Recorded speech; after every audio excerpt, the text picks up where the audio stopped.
Hello, everybody, and welcome back to the Chilluminati podcast, episode 363. Oh, he's chugging. 363? Is that what we're at? That's a crazy one for numerologists, I bet. It is 363. It is 363. That's pretty crazy. It is, yeah, it's a crazy one for you. 369 will be a bigger one. 369? 69? 369? 369? 369? Oh, I see what we're going to be doing. Oh, yes. Hey, everybody, it's Chilluminati time. Welcome back to another episode of Summer of Secrets, which today is kind of a spiritual sequel in a way to my haunted art episode that I did recently. Okay. But also it's really nothing like it at all in neither form nor function. And along those lines, if you enjoy bizarre and seemingly contradictory statements, before we start today, let me remind you about all the free content there is out there for paid members at patreon.com/ChilluminatiPod, where not only do you get sweet inside tips on merch sales and bonus playlists and the odd exclusive, but also every single week we record an extremely formidable bonus minisode, which covers listener stories, bizarre headlines, and disappointing UFO drops in real time as they happen every time we record another episode, which come out immediately for you and much, much later for everyone else. So yeah, thank you for the support. Honestly, everything is so fucking expensive and it means a lot always, but it especially means a lot now when you spend some of that hard-earned cash on us. So thank you. Crazy that fake meat is like the same cost as regular meat now. Yeah, I know. Now we're just all in the same fucking boat. I got something like Beyond Beef, and it's like the same cost. Yeah, we're not Beyond Beef. We're exactly the same as beef. Also, the live show in Chicago, which we will have probably already done by the time you hear this, most likely, will hopefully be on there soon for free to listen to, just like the last two ones we did on Patreon, which honestly I think is pretty cool. So yeah, patreon.com/ChilluminatiPod, patreon.com/ChilluminatiPod. Sign up now at patreon.com/ChilluminatiPod. Hold on. We really love it. Yeah, patreon.com/ChilluminatiPod. We really love it when people do it. And now, with that out of the way, it's time for this week's episode, which is officially called Fiction Unsolved. For reasons that will soon become obvious. Okay. Just as soon as I finish this contrived story. What would you consider solved fiction? Is unsolved fiction like Game of Thrones? Because it'll never, ever end. Like he's going to die before he finishes that series? Okay, so that's a perfect example of like one, you could say, until it is fulfilled, you could say one bit of unsolved fiction is what's going to happen next to Westeros. But it's just, before I get to that, I want to finish this contrived story about how watching The Odyssey by Christopher Nolan inspired me to convince my wife, Kelly, to finally watch Christopher Nolan's first movie, Memento, for the very first time. Have you guys seen that movie? Sure. I have not. Yeah, really good movie. Mathas, this one, genuine recommendation for you, the person, to watch this movie. One of the only, I've seen, there's like 2 or 3 Christopher Nolan films I haven't seen. I know, I haven't seen Tenet. This one's a hard one. Those are actually 2 hard ones to watch because they're not really anywhere to watch. Maybe Tenet's on HBO Max. I don't know, but maybe not. I thought you meant just conceptually hard to watch. Oh, yeah. Honestly, I thought that's what you meant initially, too. Dude, you want to know what's so fucking crazy, first of all, before we get into this? I watched them as a double feature the other day, those 2 movies. Damn. Right? And if you haven't seen Memento recently, I want to remind you that it, starts in reverse with a bullet going back into a gun. I was like, whoa! But anyway, and if you've seen Tenet, you know what I mean. But anyway, more specifically, the thing that I wanted to bring up about Memento now was how, as I watched it, it started to kind of remind me of the writings of somebody that Mathas definitely remembers and somebody who Jesse would probably love to forget. And his name is Austin Osman Spare. Yeah, who, just in case you forgot, is sort of like the template for basic thinking behind modern chaos magic. How are we back on this? How? Yes. How? It's especially I'm the idea. reading some Philip Carroll books right now about chaos magic stuff. Yeah. I want to say it's especially for Osman Spare. I want to say it's especially the idea of preserving your intention and your will beyond the realm of your own active awareness or even your memory of it being your will. Is that a good brief summary? It's just exactly. All right. Yeah. All is right. That like buckle into some bullshit. Here we go. Yeah. Is that a good brief summary, though, Mathas, of what he's about? Yeah. You're trying to forget that it was you who started it. You're trying to bypass your own ego and supplant your own will onto the fabric of reality, whatever that may be. And one of the biggest problems is your own mind and your own all thoughts. kinds of shit in the way. Yeah, exactly. Yeah, you're so sigilizing an intent and then creating that sigil to represent that intent, and then forgetting the sigil is the most important part, because you're not, the more you think about it, the more you're lusting for a result. And in that case, result never happens. Yes, and now the people who've seen Memento's minds are starting to turn, which is basically where Memento comes in, because in case you haven't seen the movie, and don't worry, I'm not going to spoil the ending of the movie or really anything about the movie other than the basic premise, which is that the main character, whose name is Leonard, by the way, he lived a normal life for most of his life up to a point where he was attacked in the night by some men who broke into his house while he was sleeping and assaulted and killed his wife, which left him with like a permanent brain injury that impedes his ability to make new short-term memories. So that, just like they say about goldfish, about every 5 minutes to 30 minutes, he just forgets everything that's happened to him and just kind of wakes up again wherever he is, brand new, like he was dozing off for a second. This is also the premise of 50 First Dates. Sort of. I don't, you know what? I'm going to say Drew Barrymore is not as messed up as this dude. It's got a different theme. Not a rom-com. Yeah, it's got a different theme to it. But there's not a lot of calm in this one. Though Joe Pantoliano's in it, so there's a little. Joey Pants? Hell yeah. Yeah, Joe Pants, my man. And yet, even with this insane handicap that Leonard has, he still sort of hazily and through repetition knows that someone killed his wife, because it's kind of up for debate how well Leonard's long-term memory works, right?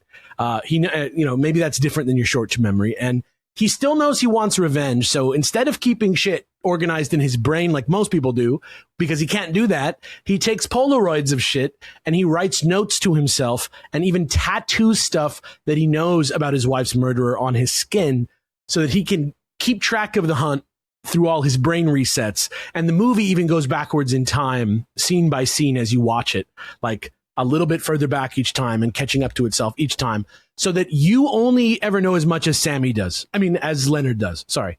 It's seriously just a real cool movie with a neat story that's absolutely worth watching. And because I do hope this will inspire some new people to give it a look, I don't really want to get too much more into the specifics of the movie, except for one little problem that comes up pretty quickly with this system that he has, and which several people bring to his attention throughout the movie almost immediately, which is that if he can't make new memories, how can he ever trust that anybody is telling him the truth? If they know he's going to forget, they can just tell him whatever they want. Or for that matter, how will he ever possibly know when he catches his wife's killer, right? Or when he does catch his wife's killer and goes to sleep and he wakes up the next day, what is there to stop him from forgetting that the hunt is over and starting this shit up brand new all over again, looking at the clues again and chasing somebody else that just so happens to fit his suspect's description? What then, right? Yeah. So even more tragically than that is the idea, or possibly even more freeing, if his busted memory makes the idea of a normal life impossible anyway, isn't this kind of thing kind of the only option anyway for him finding purpose in his existence that he has left without being able to make up memories? Like, doesn't he kind of have to set himself on some sort of, even if it's not his, catching his wife's killer, his whole life is just sort of like setting himself on goose chase after goose chase and following the clues with faith without remembering that he's basically his own secret quest giver, and regardless of what a quest may be, likely murder in this case, doesn't that kind of sound like the most powerful chaos magic of all time? Like if he can like actually set intention and then actually literally forget that he said it, yes. And then I would posit, though, if he's forgetting everything, though, and he loses his ability to even assert a will beyond the thing that he has been permanently stuck to, is he really a magician at all? Really good question. You should watch the movie Memento and then watch the movie Prestige right after. And of course, within the world of film nerds, that's the craziest shit I've ever heard. It's a good question. As a magician, a cast magician, the whole thing is to assert your will. But if you every morning forget and set yourself on the exact same path every single time? Do you have will at all at that point? Great question, and one you should apply to the film when you eventually watch it. Thank you so much to Cash App for sponsoring today's episode. And quick one for you guys. If Cash App could put a custom discount on your card for the one place you spend way too much money, where's it going? You can drop it in the comments or just keep it to yourself. Mine, maybe you would think books, but it's a coffee thing, honestly. Anyway, that's the fun side of it, but here's something I didn't actually realize. Cash App could do this. Cash App can do way more than you think to make your money work for you. If you direct deposit at least $300 in paychecks each month and use Cash App card for purchases, you can earn interest on your savings. No hidden fees, no minimum balance requirements. Also, you can hit your savings goals even faster by turning on roundups on your Cash App card. With roundups, every purchase you make using the card is rounded up to the nearest dollar, and that spare change is automatically put into your savings. Don't let your money sit around and gather dust. Make it work for you. Take advantage of interest savings on Cash App today. Download Cash App today and make your money work for you. Visit the link in the description below. Cash App is a financial services platform, not a bank. Banking services provided by Cash App's bank partners. Prepaid debit cards issued by Sutton Bank, members FDIC. Cash App Visa debit flex cards issued by Sutton Bank, members FDIC, and the Bancorp Bank NA, pursuant to a license of Visa USA Inc. See terms and conditions for the Sutton prepaid card, Sutton debit flex card, and Bancorp debit flex card. Cash App green features, savings, direct deposit roundups, overdraft coverage, and discounts provided by Cash App, a blocking brand. Visit cash.app/legal/podcast for full disclosure. Within the world of film nerds and hipsters, this has over time set up this sort of like Blade Runner-esque, like is Deckard a replicant type cinematic clue hunt for the audience inside the movie of Memento to piece together what's really happening, what's Leonard's real memories, what's manufactured memories, what he's thinking of, what the real sequence of events is that's happening that we're watching in a weird order, all this stuff. And all these people have now long ago got together online. This movie's from 2001. They pulled the footage. They did their posting and discussing. They formed their various theories about what they just saw and whose memories are right and what's really true.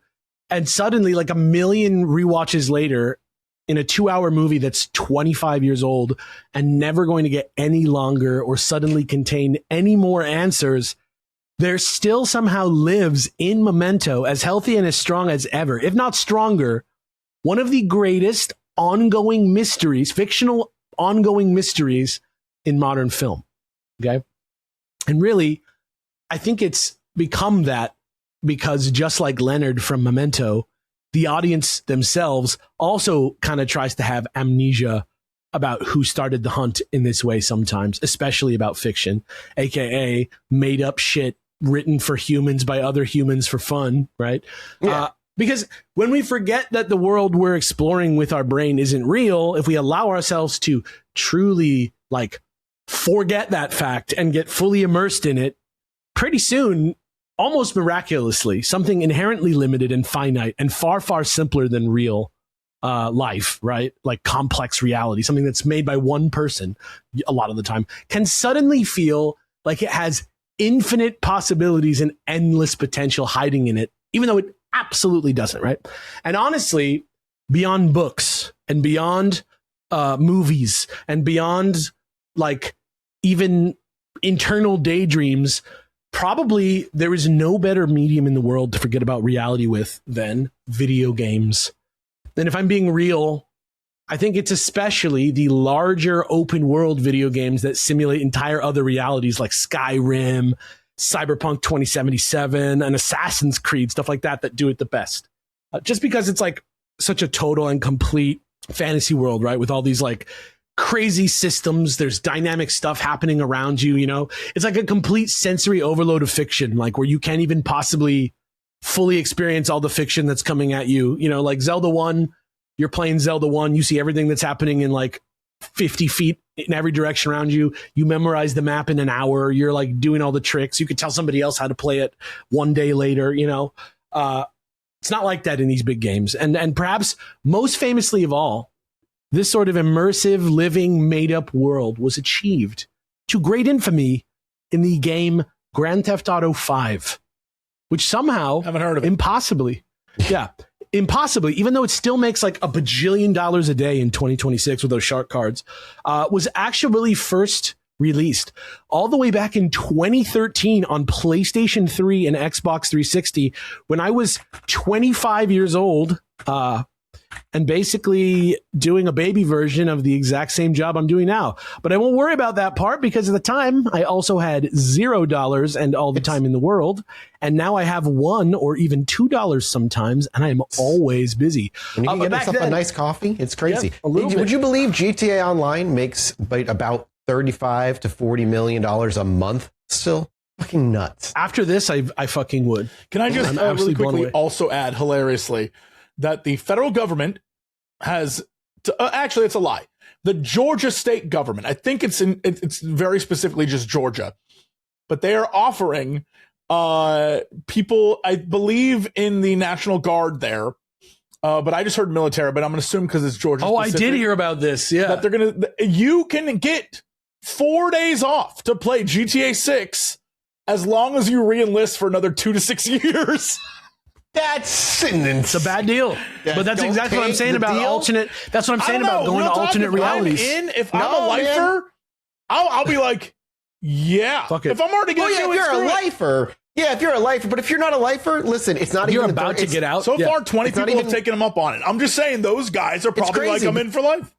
Because it's like not even 60 frames. It's locked at 30. Like, just wait 2 years for the PC port. Wait for the PS6 version that's going to be hype. Yep. Then the number will match. That's the trick. But back then, as a gamer, a new mainline GTA coming out was as close of a thing as we had to like the specialness and worldwide community that happened like when Pokemon Go came out and it almost caused fucking world peace or whatever the fuck happened. It felt like Christmas morning when GTA 5 came out. I swear to fucking God. Me and my roommates and everyone we knew were like fully obsessed. This was like, I was doing this job. Not even just like the gamer friends though. Like somehow GTA would come out and instantly everyone had a PS3 and had always had a PS3.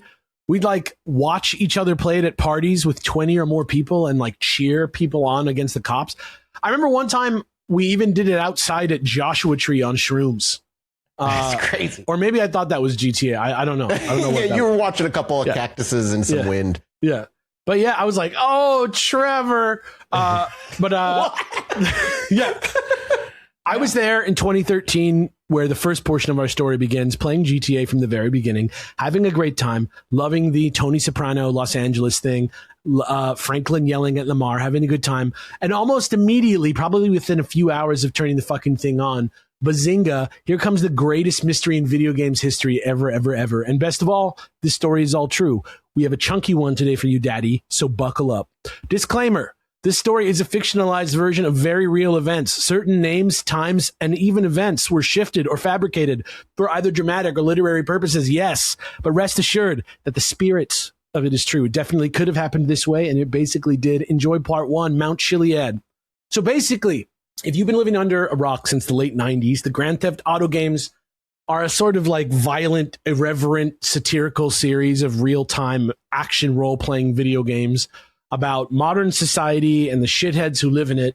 And it's made by Rockstar Games, and you play as like flawed career criminals most of the time who like rise and fall and get betrayed and play different factions against each other and every other crime movie trope under the sun. And you do that while also stealing cars and doing skill challenges in vehicles and side questing and finding strange things and challenging ideas hidden among the urban diaspora, eating, drinking, doing drugs, hanging out with other losers, and hooking up with sex workers.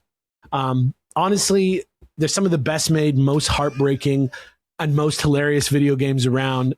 They really are. Always, it's so funny because if you remember where we started with Grand Theft Auto and like how it was a top-down drive your car around, and then it became like the game that people knew because of hot coffee, and parents would lose their mind, and then it literally became like one of the greatest series of all time.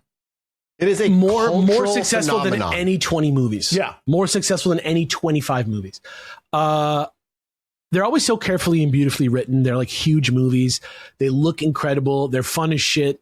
And in the era of like skate magazines and CDs with parental advisory warnings and South Park and Jackass, right? They were the most infamous games you'd ever see. And people were always so mad about all these crazy things like playing violent games will turn kids into school shooters and all this shit. Like, it's not just the fact that America has the craziest fucking gun laws in the free world that makes it so easy for us to kill each other all the time for no reason. Jesus fucking Christ, you guys. Anyway, back in the day, the first couple of games were 2D, as Jesse was saying, and they were played from the top down on like PC, PS1 at the time. And all those games were kind of in the same universe. There was one in London. There were some cool ones. And then the PS2 trilogy of GTA 3, GTA Vice City, and GTA San Andreas came out, and those took the series into 3D. And those were all kind of in their same new, different universe. Yep. And then GTA 4 came out in 2009 and started a brand new, super realistic HD universe version of Rockstar's fiction version of New York, which is called Liberty City. And then GTA 5 came out in 2013, continued that universe in Los Santos, which is like a fictionalized version of Los Angeles, which itself is nestled within a much larger fictionalized version of California called San Andreas. Then GTA Online started making money like a motherfucker. They didn't make any more GTAs. And 13 years later, Los Santos in the game has become just as predatory and insane and ruined by rich idiots as the real thing. But also, just like real LA, somehow it always just keeps going. Yeah, somehow LA is still the best and it just keeps going despite all that. GTA Online, I've never played it. But back before all that, when the game was still but an uncompiled mess on Rockstar's development servers, on July 9th, 2013, which is my little brother's 23rd birthday, by the way, Rockstar released a short gameplay overview trailer which introduced the three main characters of the game, which was Michael, Franklin, and Trevor. And it showed off a bunch of the cool new shit that you could do in the world, like dynamically switch between the characters on the world map, or like switch between them on heists, these like big heist missions where like one dude is sniping while the other dude's like rappelling down the building. You can like scuba dive now off the coast. You can do extreme sports, base jumping. You can do yoga stretches, which is all really cool. But weirdly, it was just a few key moments in the trailer that were really setting the internet ablaze. So first, I'm going to just send you the video to look at right here. And then I'm going to tell you that the key moments that we're talking about are at 27 seconds, 2 minutes and 36 seconds, and 3 minutes and 19 seconds. Let me know if you guys know what it is. If you guys can't guess. First one, you said 27 seconds? Yeah. Okay, I don't know. The 27-second one. So 27 seconds at the very top of a mountain is a square box. Is that what you're referring to? It might be. Do you see that same thing at 2:36? At the top of the mountain? Yeah. Yeah, I see like a square up there. What was the other one? 3:19. Yeah, when they angle, it shows you the top of the mountain. There's a box, again, up at the top. Exactly, exactly. So it's basically, it's that little house, building, structure, shed looking thing, which careful viewers had noticed sitting atop a large mountain, which was later confirmed to be the very same Mount Chiliad from the previous universe's GTA San Andreas on PS2, which, first of all, great name for a mountain.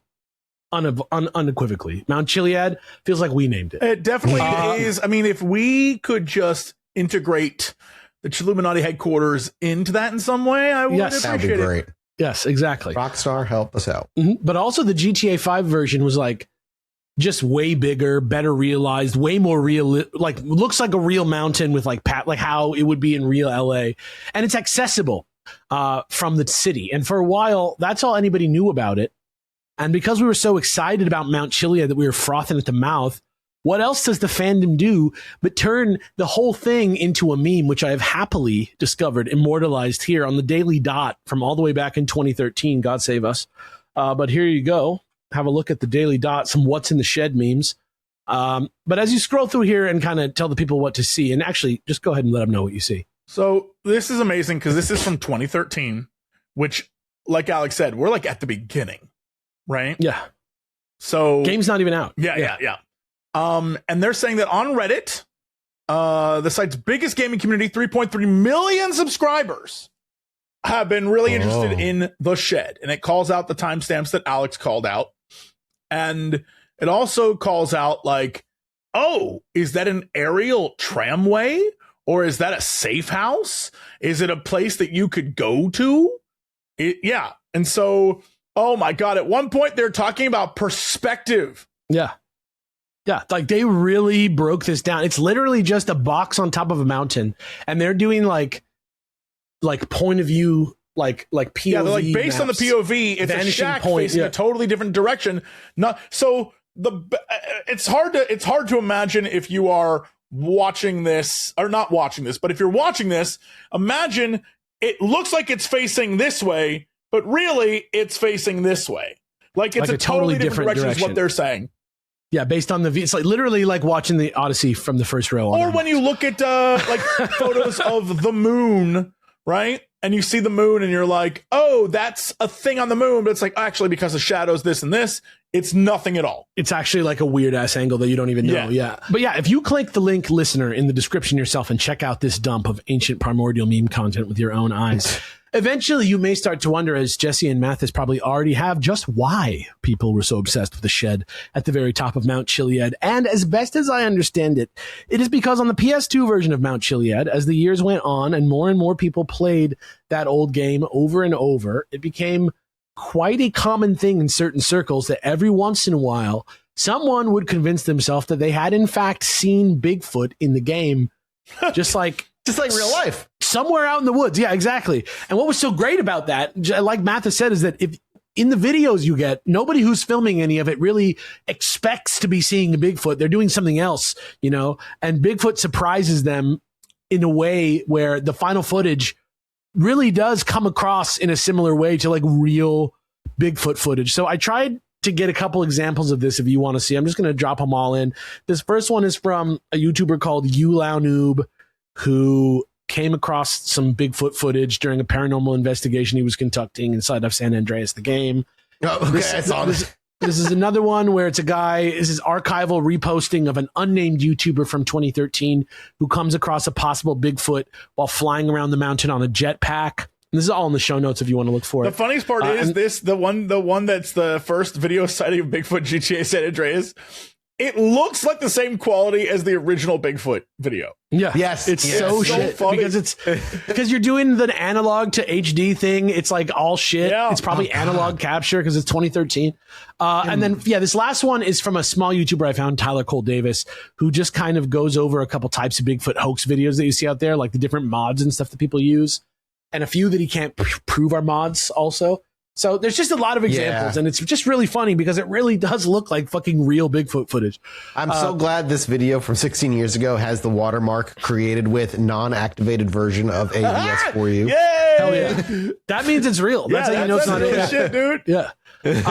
Anyway, the reason the shed brought up the thought of Bigfoot for me was because near Mount Chiliad, on San Andreas, kind of off the beaten path from everything else, there was this sort of shed house cabin thing, which I think some people referred to as the Shady Cabin online. And actually, there was another identical cabin like it from the one, like on one of the missions too, that's actually on Mount Chiliad. And both of those cabins have the same kind of like mid-century look, and they're both sort of like hot spots of places where this type of activity is centered. And obviously, 5 years after starting to play GTA 5, I was the kind of guy to start this podcast with Mathas and Jesse, and right away I was talking about parallel universes where the Beatles never broke up. So my mystery senses were tingling about this thing, and I think a lot of other people looking at this shed on the top of the new Mount Chiliad in GTA were thinking about the same kind of stuff, right? And apparently some others may have said that those people were just crazy and were scaring themselves with CJ's own footprints that they were finding again a little later, and hearing growls and mistaking CJ's hungry tummy grumbles for Bigfoot growls, and then doing that thing where you go into the woods in real life and you get scared by everything you see because you're scared of being in the woods. But it takes all types. Even Rockstar themselves have flat out denied that any sort of Bigfoot was in the game, which is not usually the sort of thing that Rockstar does. And yet somehow, fictional or not, the video evidence is there online now. We just looked at it. Doesn't that blow anybody else's mind, even though it's fake? Anyway, I turned on the game and went to the shed as soon as I could, day one, and it took me a mission or two to get to the point where I could truly roam free enough to get there. Maybe an hour or two of gameplay stood in my way. And it really is kind of far away from anything you do in those early parts of the game, and it does take a while to find your way up because you got to drive through fake NorCal a little bit, sort of, to get there or something. But to my disappointment, at first, when I got there, it turned out to be, like Jesse was saying, maybe just an aerial tramway station where I could like travel up and down by a cable car to another station, like down on the highway. So it was a lot easier to get to the mountain, which kind of just felt like shit. I was just like, well, fuck, is this just nothing? However, I'm not one to be so easily discouraged. So I resolved to explore and enjoy the rewards of my journey to the top of the mountain anyway. Started walking around a little, and eventually I found an observation deck. Okay. And first of all, if you're listening to this and thinking about booting up your PlayStation to reinstall GTA 5 already, I would recommend trying to at least get to the top of Mount Chiliad before you lose interest in it again, especially on modern gen consoles and PCs, because, dude, it's actually crazy, this view. Like, as a Los Angeles person, the manner in which a game like GTA 5 is able to like capture what this extremely huge and complicated city feels like from this angle is like, it should be studied. It's crazy.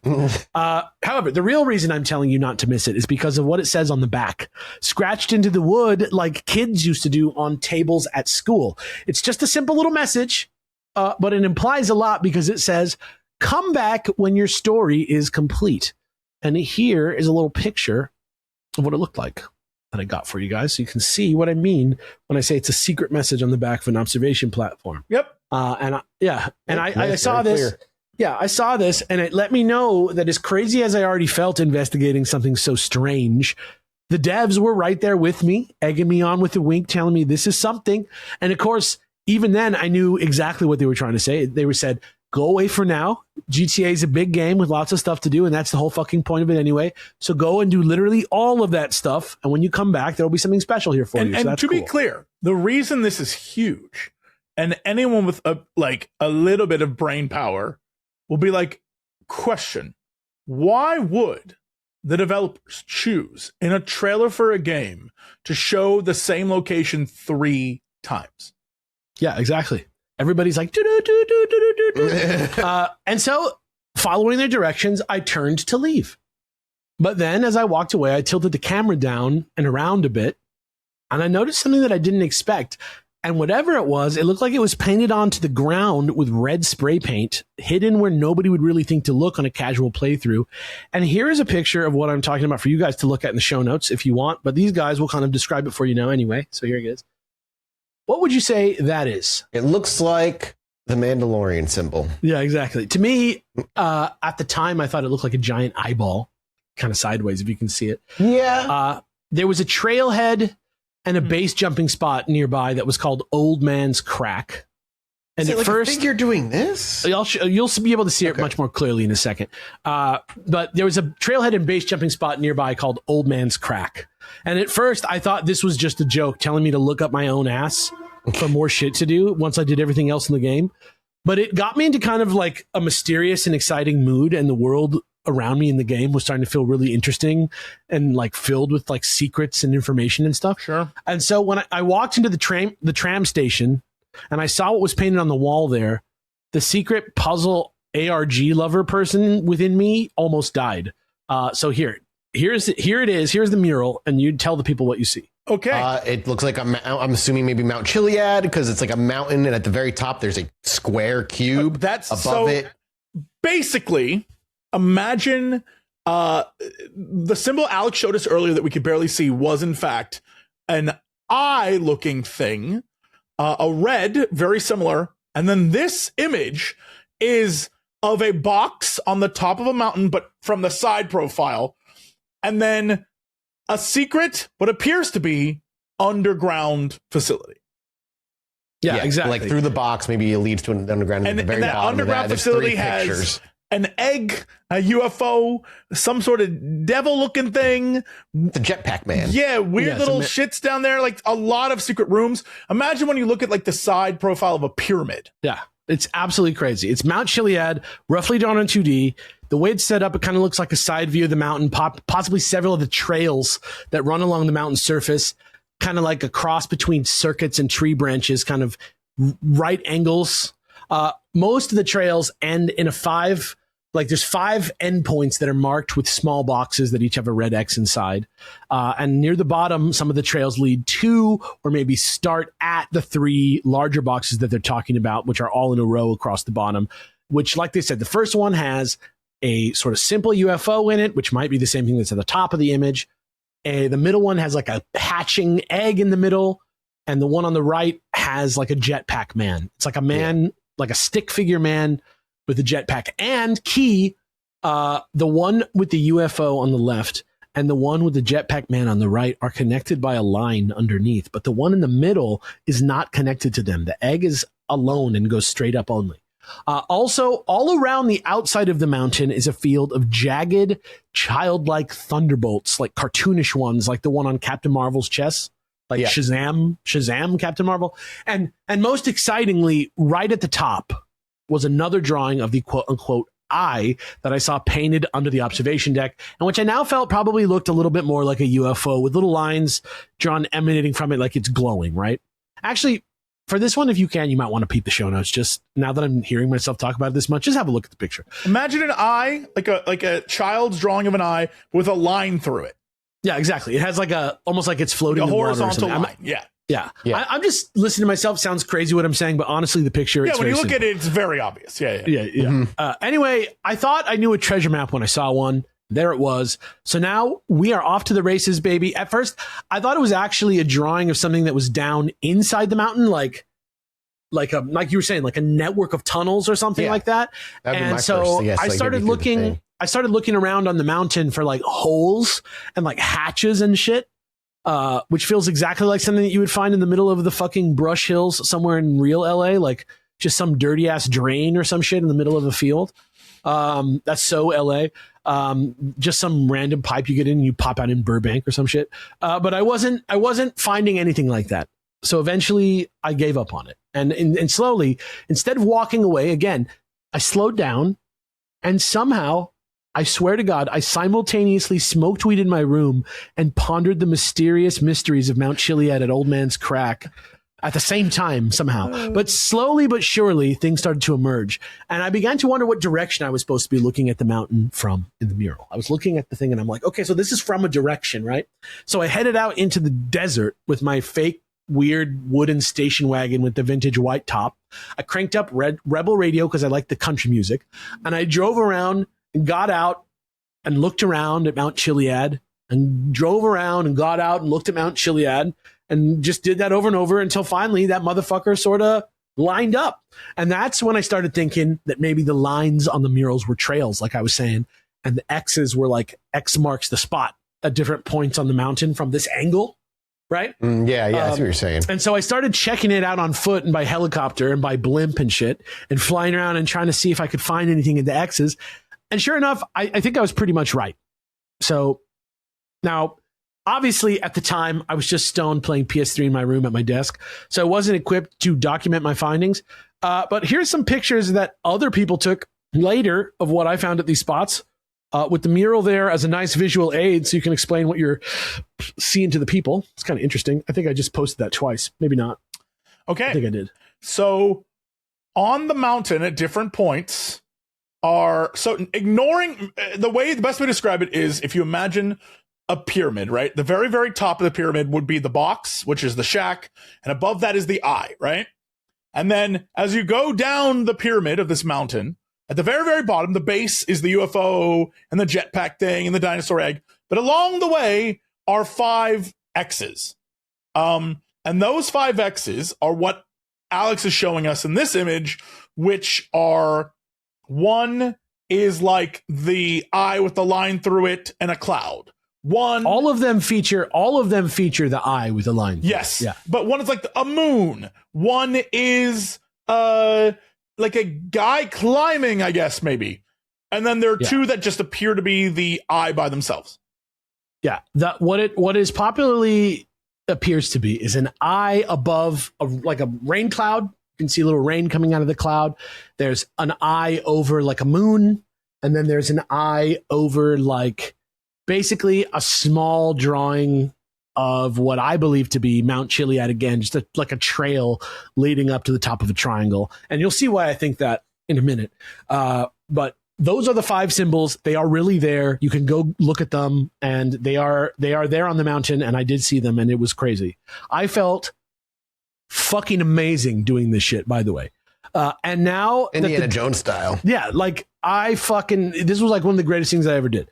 And now that the day was done and my brain was hurting from overanalyzing something, which in retrospect actually seemed quite straightforward, I took a shit and went on Reddit on my phone and immediately Googled GTA 5 Mount Chiliad and just disappeared for days. Basically, all of the most extremely cool people out there and many, many extremely mean and self-obsessed assholes now truly believing in a larger structured mystery hiding within the game started going back over things with like a newly enlightened eye as they were playing through the story again, getting the gold medals on the missions, 100%ing the game. And within like fucking days of the game coming out, they began discovering some of the real, genuine strangeness which the seemingly endless map of GTA 5 has to offer to the average mystery enjoyer. And after clues from the Mount Chiliad mural and what was at the X's, especially in those early days, the big thing going on that was literally everybody's first theory was aliens, right? But the crazy thing was, even though when you play through it normally, this game is 100% earnestly just like a really good, well-written tale of three awful and very different hosts. I mean, people, discovering themselves and growing through friendship and shared experience. The alien thing was actually totally justified, right? Here's what I mean. First things first. Back on the East Coast, if you know the story, you know that Michael and Trevor go back a ways and they're like career thieves. So the prologue is like the botched job back in North Yankton, which is basically New Jersey, where the prologue of the game and the later mission, Bury the Hatchet, take place at the same heist. And at one point while driving, you can go off the main road down towards an icy riverbank, which passes under a nearby bridge. And when you do that and you go down and you look close enough, you see this. What do you see? Something frozen in ice? Is that like an alien frozen in ice? Alien in ice? Yeah, there's like an alien body frozen in the ice in North Yankton in the very first mission of the game, and in the flashback of it with Trevor. Also, once you get access to the little like mini sub guy that you use to do the ship heist, you can pretty easily visit this sunken UFO off the coast of the area known as Paleto Bay. Here is a good video of a typical gamer YouTuber. I'm just kidding. His name is Typical Gamer. Finding it almost immediately in this video. Feel free to mute it before you have a look. And I don't even feel bad because he has 16 million subs. And I'm not talking about mini subs, okay? Yep. Yeah, within 5 seconds, this is a saucer under the water. Huge, giant, like cartoon-looking, what you would imagine a UFO looks like crash into the ocean.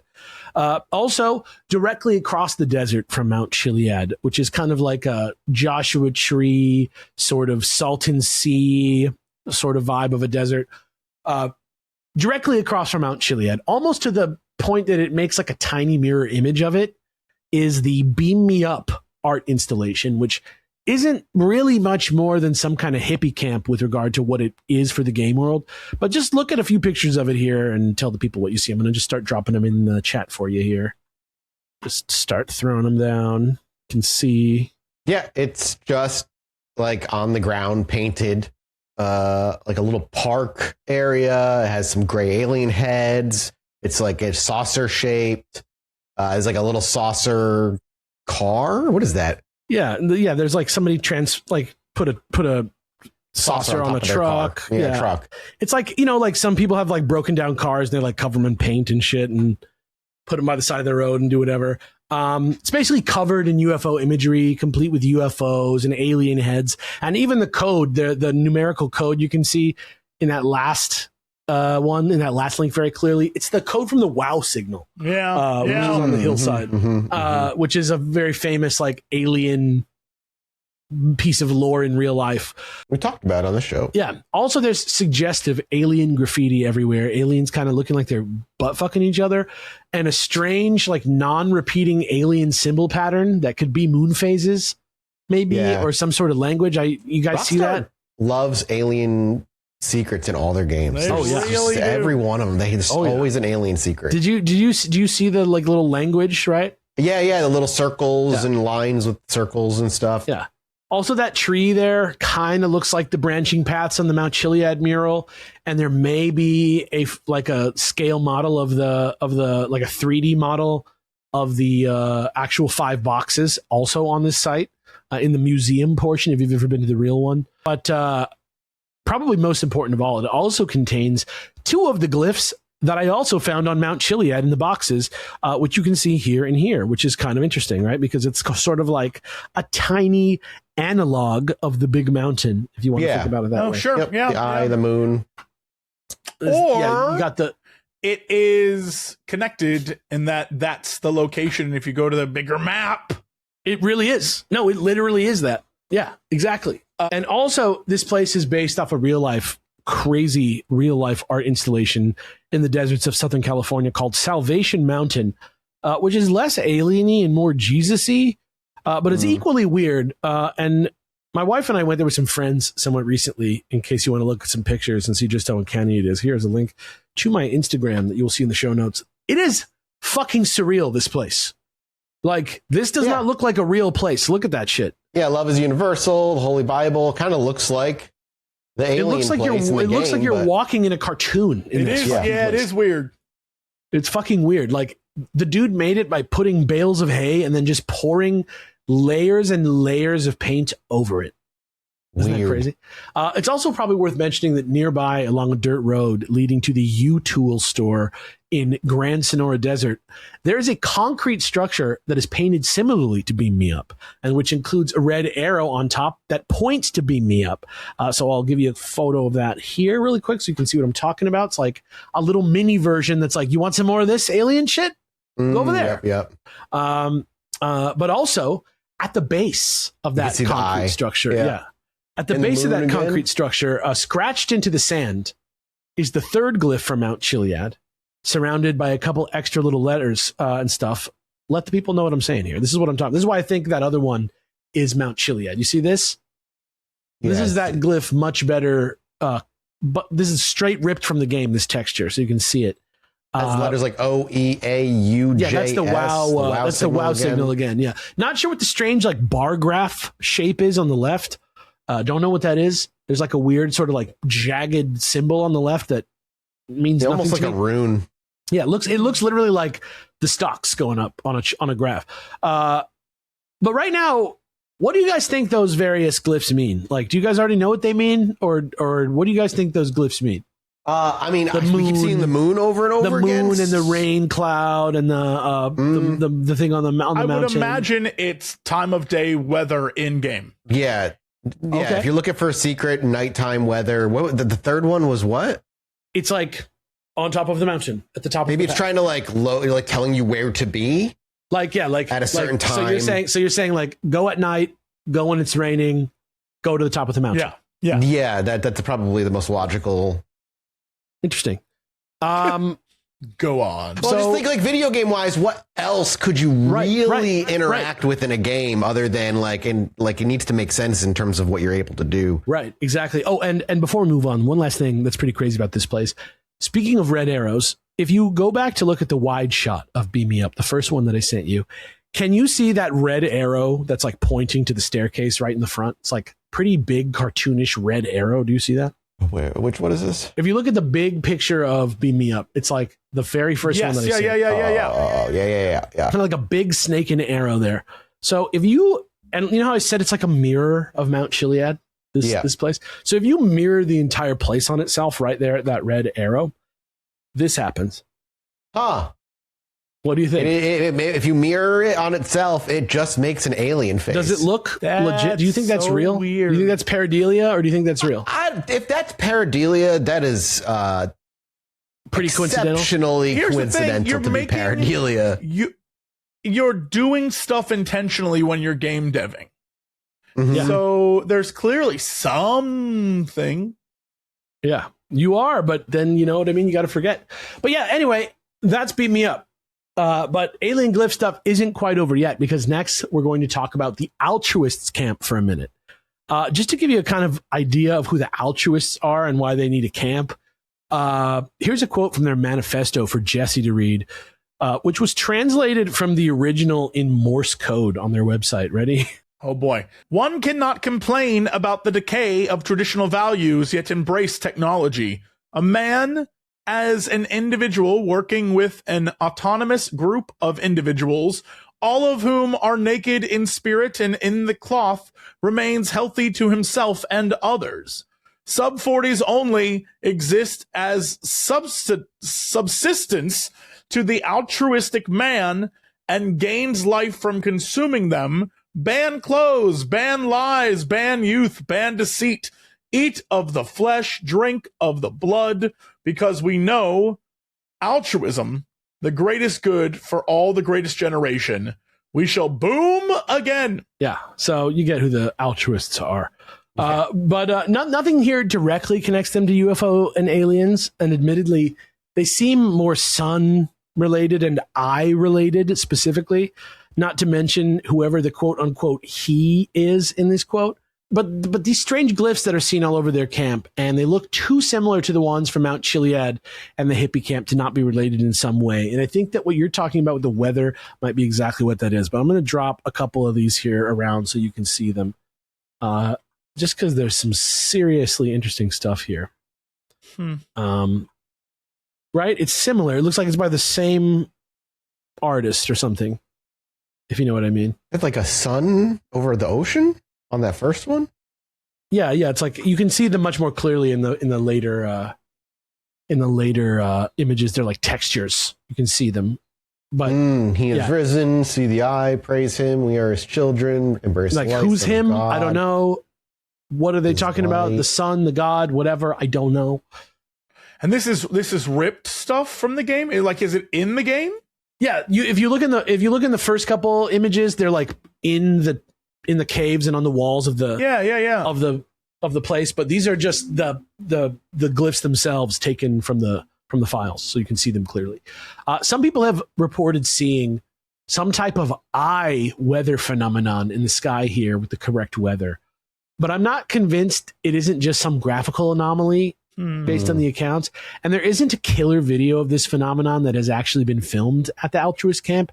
So I'm just going to show you some footage of what I believe to be the same thing at our final alien-related location, which is the Galileo Observatory. Now, obviously, observatory, space, aliens, blah, blah, blah. But even more controversially, the reason I mentioned the Galileo Observatory, which, by the way, is completely based off the Griffith Observatory in LA, which did, in fact, exist before La La Land. And basically, I've given it away a bit already, but there's many, many theories out there involving the phases of the moon and eclipses and weathers and somebody's eyes, which may or may not be in the sky. And basically, it all has to do with the fact that much like the astronomer's monument at the Griffith Observatory in real life, there is a large tower and sundial in the center of the lawn, which even in real life has a shape on top, which is almost unmistakably similar, once again, to the UFO symbol above Mount Chiliad. So here it is in real life first. So just so you can see that I'm not bullshitting, you can like see this symbol and go, oh, there is the symbol from the Grand Theft Auto game there at the top of that thing. I see it. Where am I looking?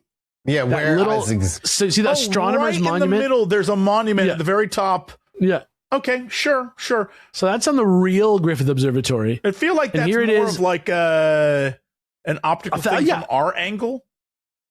Well, here you go. Here it is at the Galileo Observatory in GTA 5, which really looks pretty similar, almost fucking identical of a place to the casual observer. And you can see how, based on the picture, that the sun's movements through the sky will move this symbol around in a circle, right? You can see how it's going to do that. It's going to cast a shadow and go around in a circle. Of course, this is the only one way people have used the observatory in their theories, right? For a while, I was into an idea where people were lining up the 3 big boxes on the Chiliad mural with the 3 domes of the observatory, with the eye on the tower in the middle as the eye on the top of the mural, right? Kind of makes sense, right? It's good times. None of it has ever really gone anywhere definitive, by the way, according to the fandom. Just in case you were curious, here's some pics of the dome theory for the lulz if you want to look at them in the show notes later. I'm going to show you guys if you want to see the dome theory. You get it. You get what's going on here. You look at it, you see it, you go, oh yeah, there's something to this. There's something to this. Yeah, I could see that. I could see there'd be something maybe. Kind of lines up, right? Kinda. It's a little too wide at the bottom right. But. Right. It only captured me briefly, but there is a lot of people who think about the observatory when it comes to these mysteries. And anyway, here's that similar eclipse-like event to the one at the Altruist camp at Galileo. Apparently, it involves stormy weather. Whoops. It involves stormy weather at just before full sunset, but there's been conflicting accounts. Here's one of the clips of it that got everybody talking about whether this was possible or whether it was real or whether it was just part of the game that wasn't meant to be an event that some people just see.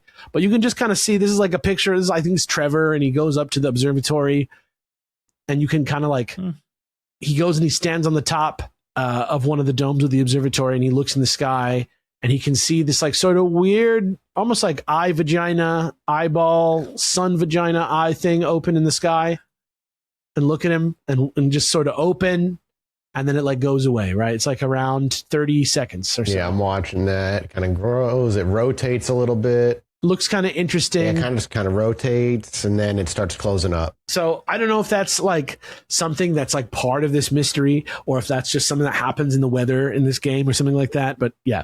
And so now you have a pretty good idea of what kind of UFO theories there are out there in good old Los Santos that have to do with the Mount Chiliad mystery. But this alien stuff barely even made up half of what was out there to find, right?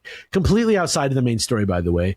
If only you should think to look. And as time went on, people started finding tons of mysterious non-alien shit too, which, by the way, what I'm about to get into is like the tip of a giant iceberg. And I'm only picking specific ones because they're going to be relevant later. It's in no way comprehensive. We would be here literally all night if I tried to be comprehensive with this. This is just big stuff that I think may connect, or at least contain elements of some of the game's less obvious plots. Thank you to Mint Mobile for sponsoring today's episode. When we was kids, back in the old days, summer meant freedom. No homework or teachers, school, none of that. And honestly, as an adult, summer still means freedom thanks to Mint Mobile summer sale. Right now, every single Mint plan is $15 a month. Yes, even unlimited. See? So free yourself from big wireless and all their gimmicks and gotchas and switch to Mint for high-speed data and coverage on the T-Mobile 5G network. Mint took everything that's wrong with wireless and made it right. Premium wireless for $15 a month. Every plan comes with high-speed data and unlimited talk and text on the nation's largest 5G network. You bring your current phone and your number, pick a 3, 6, or 12-month plan, and then say goodbye to that monthly bill. Ditch overpriced wireless with Mint. It's so easy. You sign up online and get 3 months of premium wireless service for $15 a month. To get your new wireless plan for just $15 a month, go to mintmobile.com/chill. That's mintmobile.com/chill. Cut your wireless bill to $15 a month at mintmobile.com/chill. See, you got it, mintmobile.com/chill. That's it. There is no catch. Upfront payment of $45 for 3 months, $9 for 6 months, or $180 for 12 months. Plan required, $15 per month equivalent. Taxes and fees extra, initial plan term only. Greater than 50 gigabytes may slow when network is busy. Includes up to 20 gig hotspot, capable device required, availability, speed, and coverage varies. See mintmobile.com for more details. So first, along the northeast coast of San Andreas, near the smallest of its 3 peaks, Mount Gordo, you can find a specific rock near the edge of a cliff, which is overlooking sort of like a campsite below, which most of the time just looks like this. This is what this rock looks like almost all the time. It's just sort of a basic rock, right? It's kind of flat. You're looking over a camp. However, between the hours of 11 p.m. and midnight in-game, if you return to that spot, a strange sort of like bizarre 2D ghost appears and can be seen floating there, which disappears when you get close. But even if you get close, while the ghost is there, it leaves behind bloody letters that spell out the word jock. I know that sounds crazy, but it's true. Here is a picture of the ghost. Doesn't even look like it's from GTA, but it's real. And you can see the bloody letters. Wow, that's so weird. Yeah. And you can see the bloody letters down there in that picture, but they're a little bit clearer here. You can see it says jock very clearly. Or I guess jock, yeah, or Jack, but jock, yeah, sure. Yeah, it's true. Also, if you go down into the camp and look at it from the bottom, the ghost seems to kind of glow, which you can see in this picture, which is kind of interesting. And from time to time, near the camp at night, you can even hear her ghostly screams and whispers when she appears. And you can hear those at about 1 minute and 15 seconds in this video here, which is kind of interesting. It's like a straight up real ghost inside of GTA 5. Here's Mathas, by the way. with a quote from the March 15th, 1978 edition of the Sonora Beacon, which is a local newspaper from the area that was around at the time. So here's a quote from Mathas about this death. Tragedy at the Cliffs. It was an accident, claims heartbroken husband. A young husband was made a widower yesterday in an incident at the Cliffs in eastern Blaine County. Jock Cranley, 26, and his wife Jolene Cranley Evans, 22, were walking by the cliffs overlooking the El Gordo lighthouse when a dispute ended in Mrs. Cranley Evans falling to her death.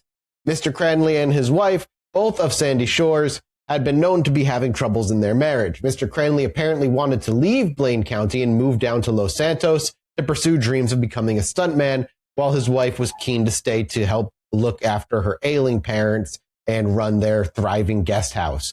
Mr. Cranley told reporters outside the police station where he had been released without charge, quote, "I'm heartbroken. I loved my wife. I would never throw her off a cliff, despite her desire to destroy my dreams of success and happiness. I will miss her always and dedicate my career to her memory." His wife's father, Jeb Evans, called for police to open a proper investigation. We will stay with the story. And it's funny because Jock Cranley in the game, who's like an older guy now, is like sort of like a MAGA candidate who like comes on the radio and talks. And so this is like not only a ghost story in the world of GTA, but it's also his like political scandal and like weird dark political history, like sort of woven into the world of the game. It's pretty interesting. Also, in addition to this clear murder, there also seems to be some sort of serial killer that was or is on the loose in San Andreas, who's often popularly known as the Infinity Killer, thanks to the familiar Sideways 8. He seems to be compulsively painting all over town. So here's an example of a trash can with an 8 on it, just to see how sly it can be. Little 8 trash can, and I think a lot of these trash cans were in the PS3 version and then disappeared. I'm not sure about that, but it's like a weird little like 8, I guess, almost very runic looking. And here is some more aggressive graffiti, which once you like go look around more in Sandy Shores, you can find this on the back of a building, and this one you can try and see what it says there. Basically, in this one, you can kind of make out the name Merle Abraham, which is a key part of the serial killer mystery. It says, "Go away, Merle Abraham, you're a wrong'un."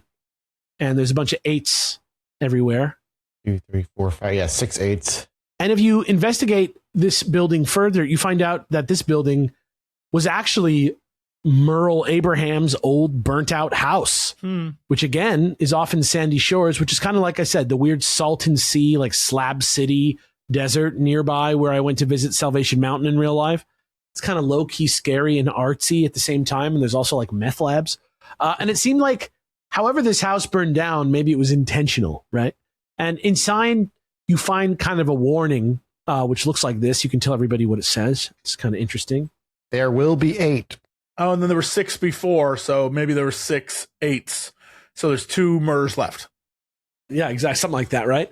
And anyway, nearby this house and pretty close to the Beam Me Up installation, actually, is a scary nursery rhyme, which seems to sort of lay out the murderer's MO a little bit, and which Jesse is going to read for us now. It's kind of weird. It's starting to get kind of narrative in here. 1 is done. 2 was fun. 3 tried to run. 4 called mom. 5's not alive. 6 is nix. 7's in heaven. 8 won't wait. And then a little further south on some more rocks, you will then get this message, which Mathas will read for us now. They want me, they can have, but they'll never get my people, even though I shall leave them sign enough where they put me. Exactly. Exactly. So I leave them sign enough where they put me. Now, where they put me slightly seems to conjure up imagery of a prison, right?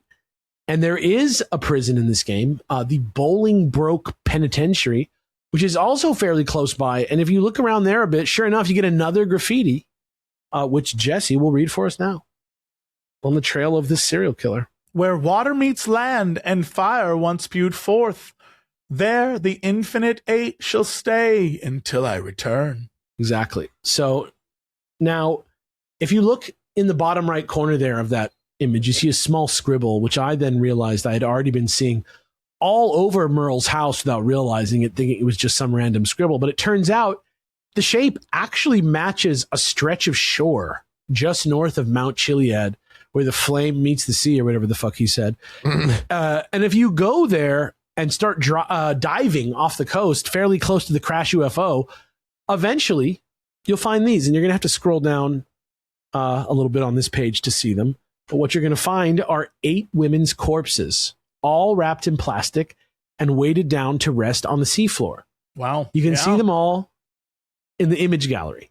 Yep. Yeah. However, the strange thing is, just a few blocks away from Merle's house in Sandy Shores on the corner of Algonquin and Panorama is another burnt out house, this one in a far worse state.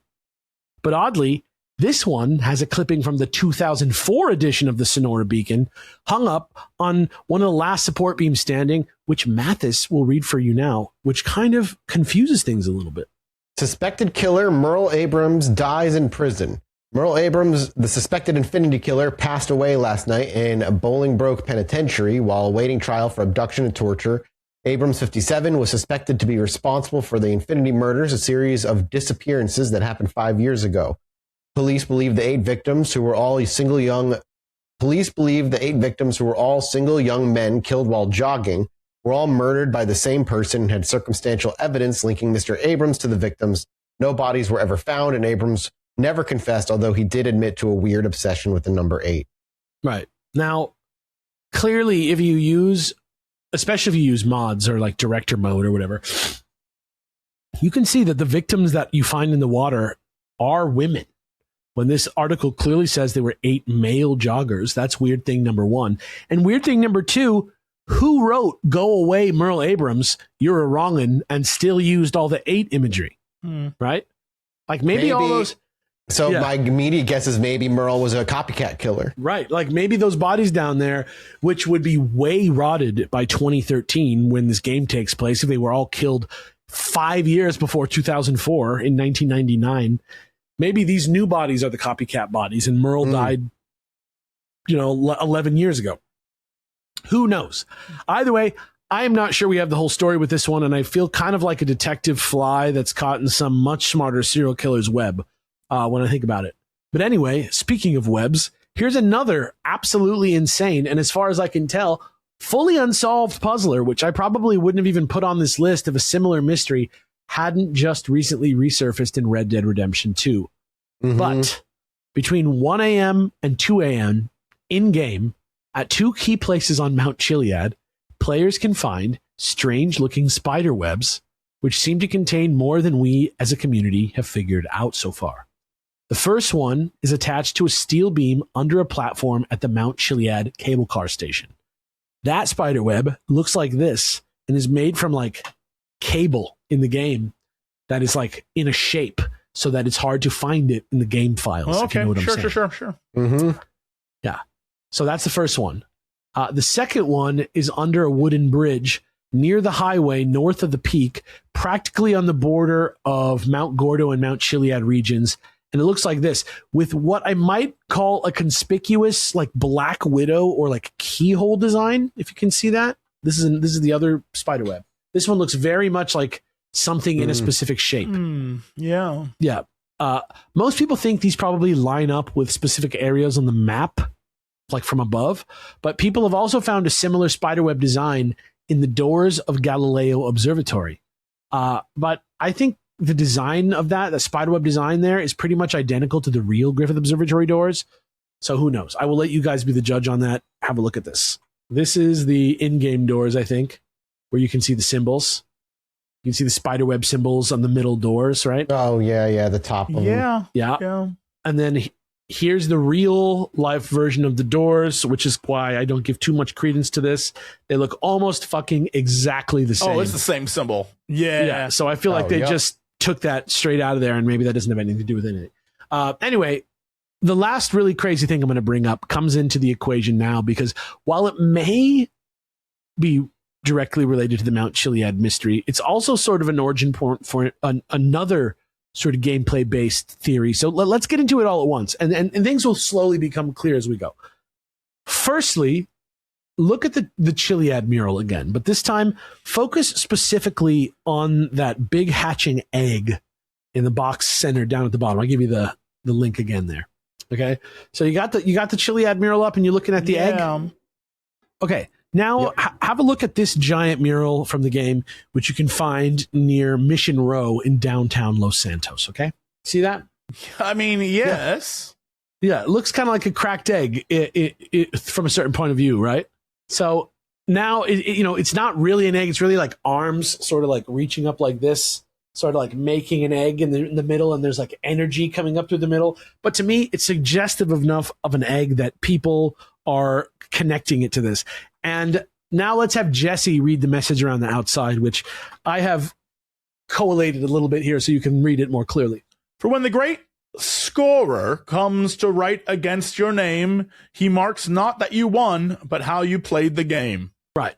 So even just with this, you can imagine how, just like in many giant video game treasure hunts, eventually the idea of a technically perfect game arises. Oh boy. And a canon order of events happens where every character does everything at the right time and makes all the appropriate choices, so that not only do you get 100%, but every radio update that happens between missions, every mission dialogue that happens. Wait, that's what every people took website. away. They didn't take away.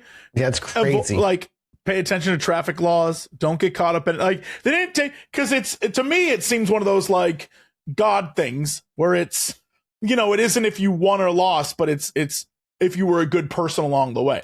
Right, but how can you be a good person in this game? Sometimes you have to kill people. Like, I don't know. It's great question. Yeah, but yeah, it's there's nobody like went anywhere with this. But yeah, the big sort of theory that people talk about is like the golden playthrough, right?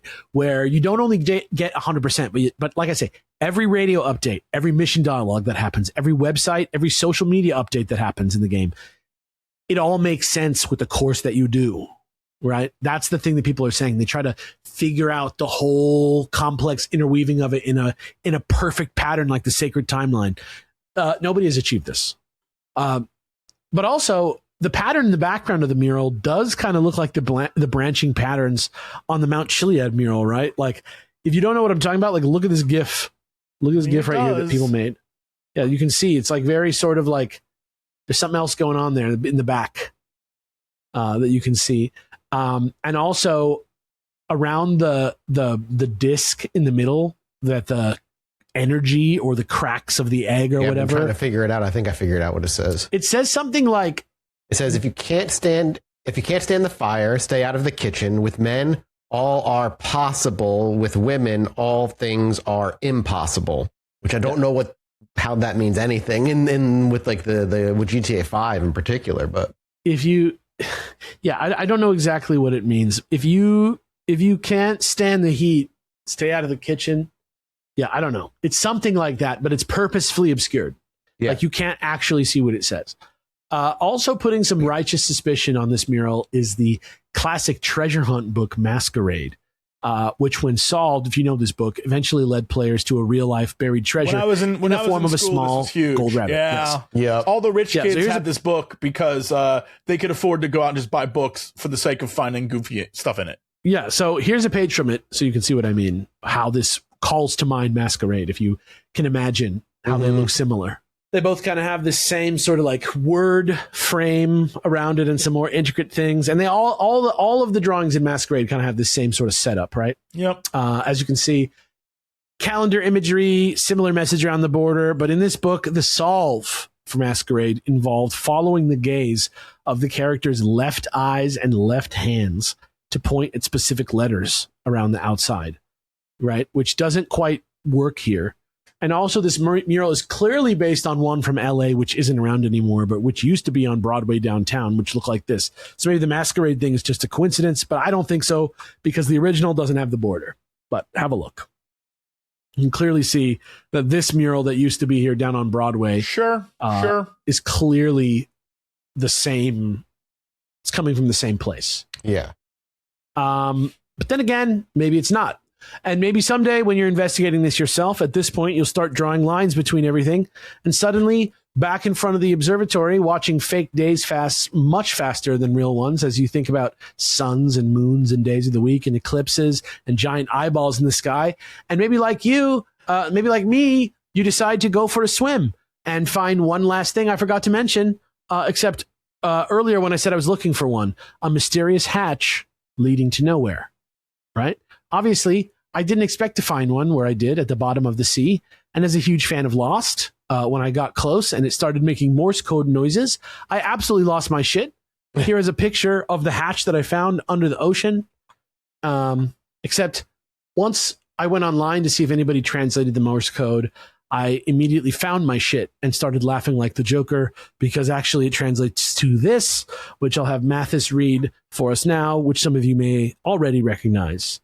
Hey, you never call. How'd you fancy going bowling? Ha ha ha. Cousin, do you want to go bowling? Yes, it's Roman, cousin Roman from GTA 4, who was famously annoying for texting you about going bowling.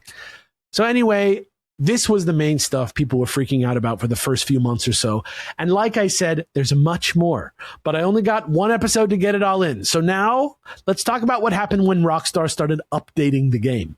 Okay, so first things first, in the first GTA Online content update from November 2013, Beach Bums, Bigfoot, and the crashed UFO both showed up immediately in some new paint jobs that became available for vehicles. So you can see that a big part of GTA Online is trolling people who know about this mystery. It's like a huge tradition. You can see them. Look at that fucking mountain that is Bigfoot. Fuck that. Look at that fucking crashed UFO there in the fucking corner. It's dirty. It's dirty. Next, about a year later, the next gen update came along for when it came out on PS4 and stuff. And we got the picket fence trailer, which goes like this and seemingly just seems to be showing off some of the game's weirder shit and taunting people into trying to find the hidden truth. It's only like a minute long, so I'm just going to say watch it right now. Here you go. You can just see it. It's literally just like every mystery that I'm talking about in a trailer. Oh, yeah. Literally, I think at one point a guy's like, find the truth, man. Yep. That's a flashback. Yeah. So in addition to this, the government satellite dish array in the desert was updated to glow green and red, which it did not do on PlayStation 3. So now it looks like this. Nothing really super significant about that, but it's there. Probably, most importantly, 27 findable peyote plants were added to the game, including a golden one, which seemed to be able to like warg players into various animals found in the game. So if you found any of these 27 peyotes, you could like take it and you like warg into an animal, very like a seagull or a dog or something like that. And the internet was kind of going crazy over it, trying to figure out if there was anything deeper to it. And here's a video with a bunch of footage of these animals in it, so you can see how weird it is to play GTA as like a bird or a dog or whatever. It's kind of fun. I've seen so many of these videos before. Yeah, really fucking interesting. Another one that you just might want to mute right away. Yeah. I like How's it going, everyone? I like the cutscenes of everybody like eating the, like getting down and eating the peyotes. Pig one's good. It's very funny. Yeah. Eventually, all this new excitement and mystery finally got me to pick up the game again and actually play it myself to 100%, which actually is not as bad as it sounds, since the 100% tracker is in game and doesn't actually require you to do every last thing you possibly can. It's just like, there's like 60 of this, do 14 of it. Like there's 50 of these, do 30 of them. It's like stuff like that. When you do this, however, even though all your missions are complete and it shows 100% completion in the menu, after a while, one last mission shows up on Mount Chiliad called The Last One. And in it are many references to not just the fake Bigfoot on Mount Chiliad on PS2, but also to the very real Bigfoots encountered by John Marston in Rockstar's other big open world series, Red Dead Redemption, as part of the first game's Undead Nightmare DLC, where Marston sort of famously wipes out all the remaining Bigfoots until he discovers the one who says he's the last of his kind, and Bigfoots didn't deserve to die before putting his life in John's hands for better or worse. And he's like, shoot me, human! Shoot me! I'm the last of my kind! It's like that kind of thing. So that's what happens in Red Dead Redemption. But in this mission in GTA 5, you're Franklin, the character most similar to CJ from the PS2 San Andreas, which I think is the point. And you do indeed chase down the last Bigfoot on Mount Chiliad. You meet a hunter who looks exactly like the hunter from Red Dead Redemption. He's chasing a Bigfoot. He shoots a man just dead ass shoots a man with his rifle during the cutscene. He's like, I swear you're a Bigfoot. But the problem is this entire cutscene just ends up being kind of like a problematic furry joke. So here's the clip of the final showdown if you'd like to see it. It doesn't end up, it's not a guy, it's not a Bigfoot, it's a guy in a suit and he barks like a dog and it's really weird. And he's like, I like having sex while dressing up as animals and all this stuff. It's fucking crazy. And you can kill him or you don't have to kill him or whatever you want to do. And it's really weird. And the barking like a dog that this guy does, it's like photo real barking like a dog. And it does kind of refer back to a moment earlier in the game during Strangers and Freaks mission risk assessment, where Franklin follows a dog whose barks he can understand like English through the wilderness to rescue a lost skydiver who then doesn't know about any dog when Franklin gets to him. And then he turns around and the dog's like gone, you know, but who knows? I'll leave that one to the video essays because I don't know. And now, as far as I was concerned, my story was complete and it was time for me to return to the station platform like it said, right?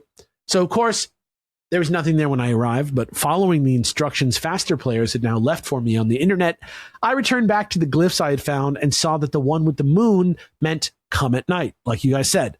And the one with the clouds meant come while it's raining, which I combined with the glyph at the eye at the top of the path and the lightning bolts to actually mean altogether come to the top of the mountain during a thunderstorm at night. Right? And eventually, after much trial and error, I did exactly that. And at 3 a.m., standing on the platform, here is a recreation of what I saw. A UFO. Bang, a UFO, exactly. Though oddly, it kind of feels holographic when you finally see it in person, which is weird.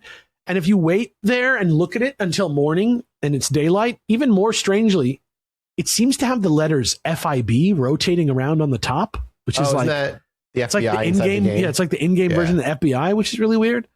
Not exactly sure what that's meant to imply, unless it means that the whole thing is actually a government psyop. But I guess keep that in mind the whole time. I guess keep that in mind. Yeah, exactly. No word yet on exactly what people have agreed on as the meaning of the hatching egg in the mural. What does that have to do with anything? Yeah, other than the things we've already discussed and the fact that the crack kind of looks like the path in that one glyph with the WoW signal on it.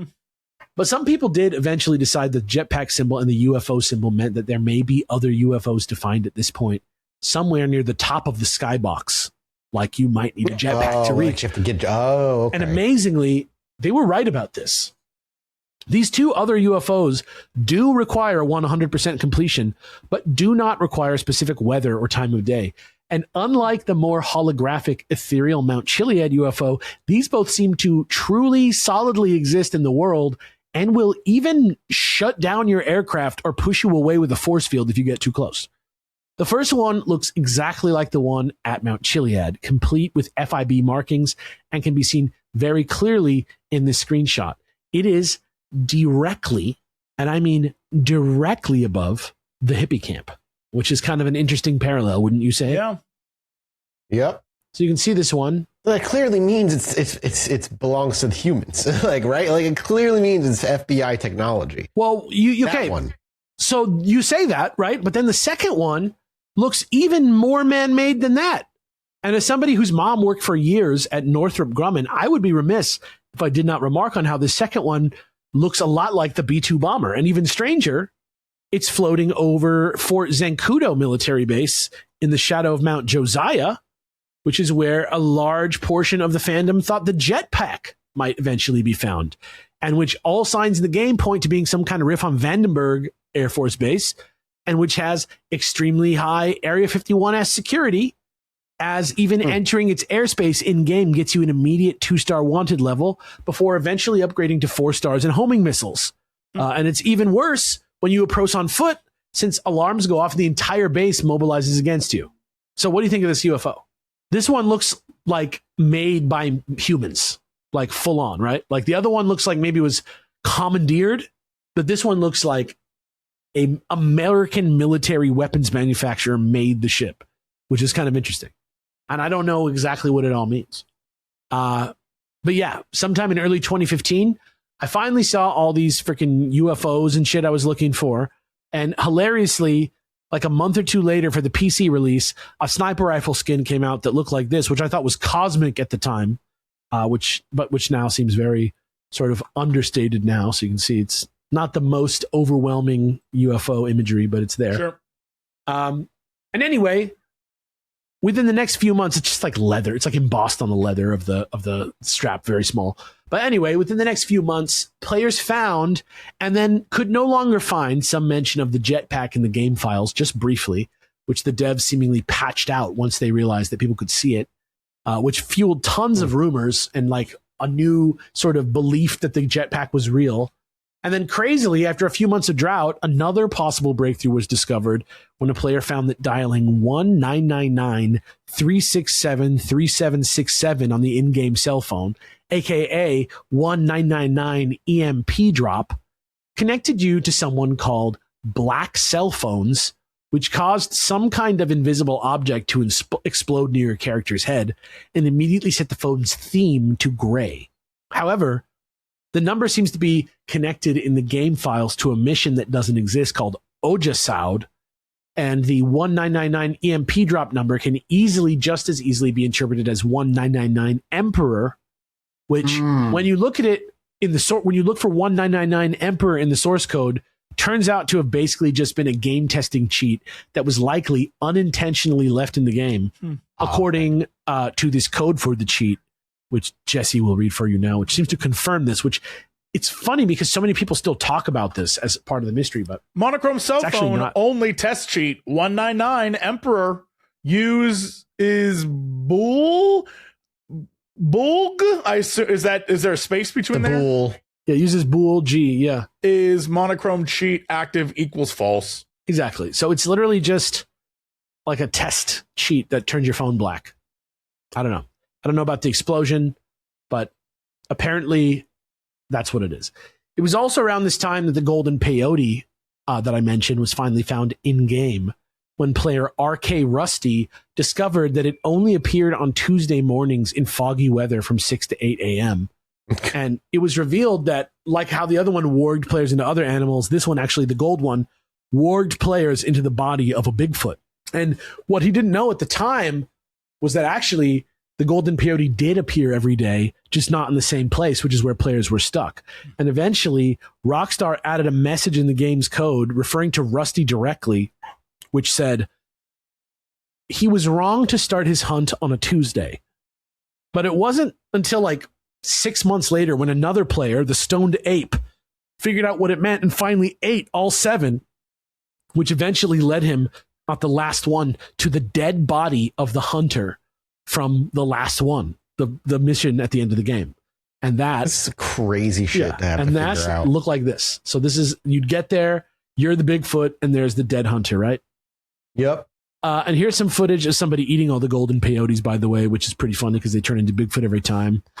So if you want to see that, that's in the show notes. And anyway, after a few days of people maybe thinking this was a cute little joke and that's all there was, and he killed the hunter, the end.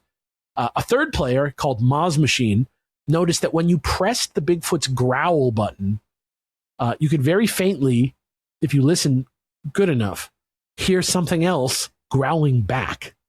Okay.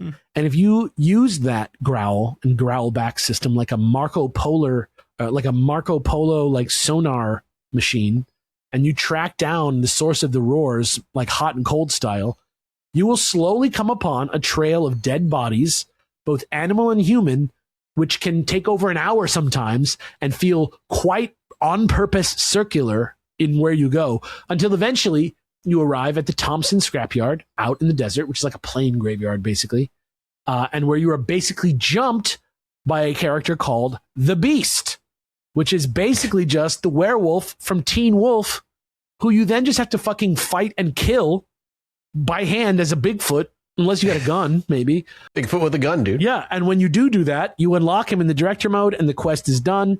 Here's a clip of what it looks like to fight the Beast if you want to see it. I am not joking when I'm saying this dude looks like the fucking werewolf from Teen Wolf, straight up. Yeah. He's got the jacket on. Yeah, he literally has the jacket on.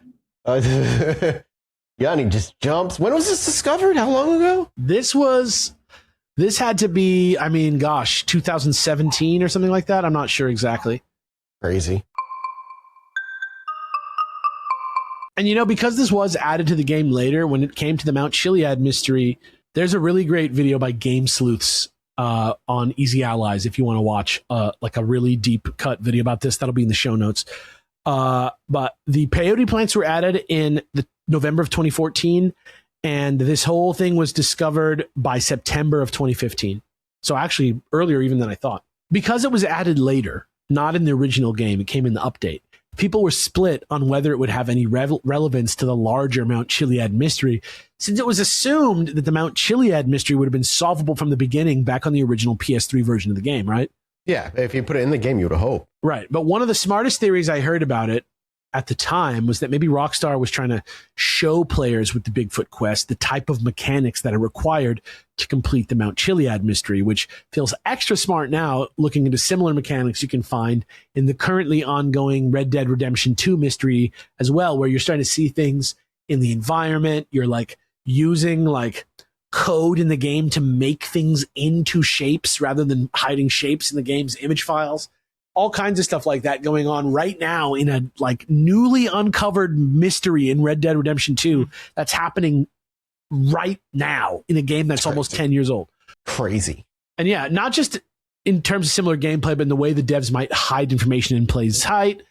And, just the way that it's like a trail that leads from one thing to the next. But honestly, that's a story for another time. I'm not here to talk about Red Dead Redemption right now, because for now, I got to rush you through years of more updates without giving you any good definitive conclusions. So tell you what, if you're listening to this and you are interested in every last thing out there that's ever been discovered or discussed, which again, a lot of which might just be nothing in disguise, just let me tell you, it's a lot of stuff. But follow the link in the show notes to the Chiliad mystery mega thread on Reddit. It's about 5 years old, but it's got a lot of the good stuff still on there. And from there's a lot of jumping off points and Google points that you can just go to yourself. This was my main source for this segment of the episode, and a couple other YouTube videos out there on this topic that are pretty good. And there's literally so much to read. But otherwise, here is the cliff notes of the rest. Mostly it's like Easter eggs and paintings and livery and shit, but there's a few big ones in there. In June 2017, in GTA Online gun running, after doing like 600 resupply missions for your bunker and then running missions between 9 and 11 p.m., there's a crazy mission where you suddenly roll up to a crashed UFO in the middle of the desert, you shoot aliens, and you steal a fucking alien egg, which does kind of look like it's cracked in the middle, maybe even, in case you were wondering. It looks like this. It starts around 5 minutes at 25 seconds in this clip if you want to see what I'm talking about. This is like mask off an alien encounter with guns, but it's in GTA Online. And weirdly, you don't really seem to get anything for doing this. It's kind of just treated like an Easter egg for a very long time. There's a crash UFO with aliens and you shoot it. Yeah.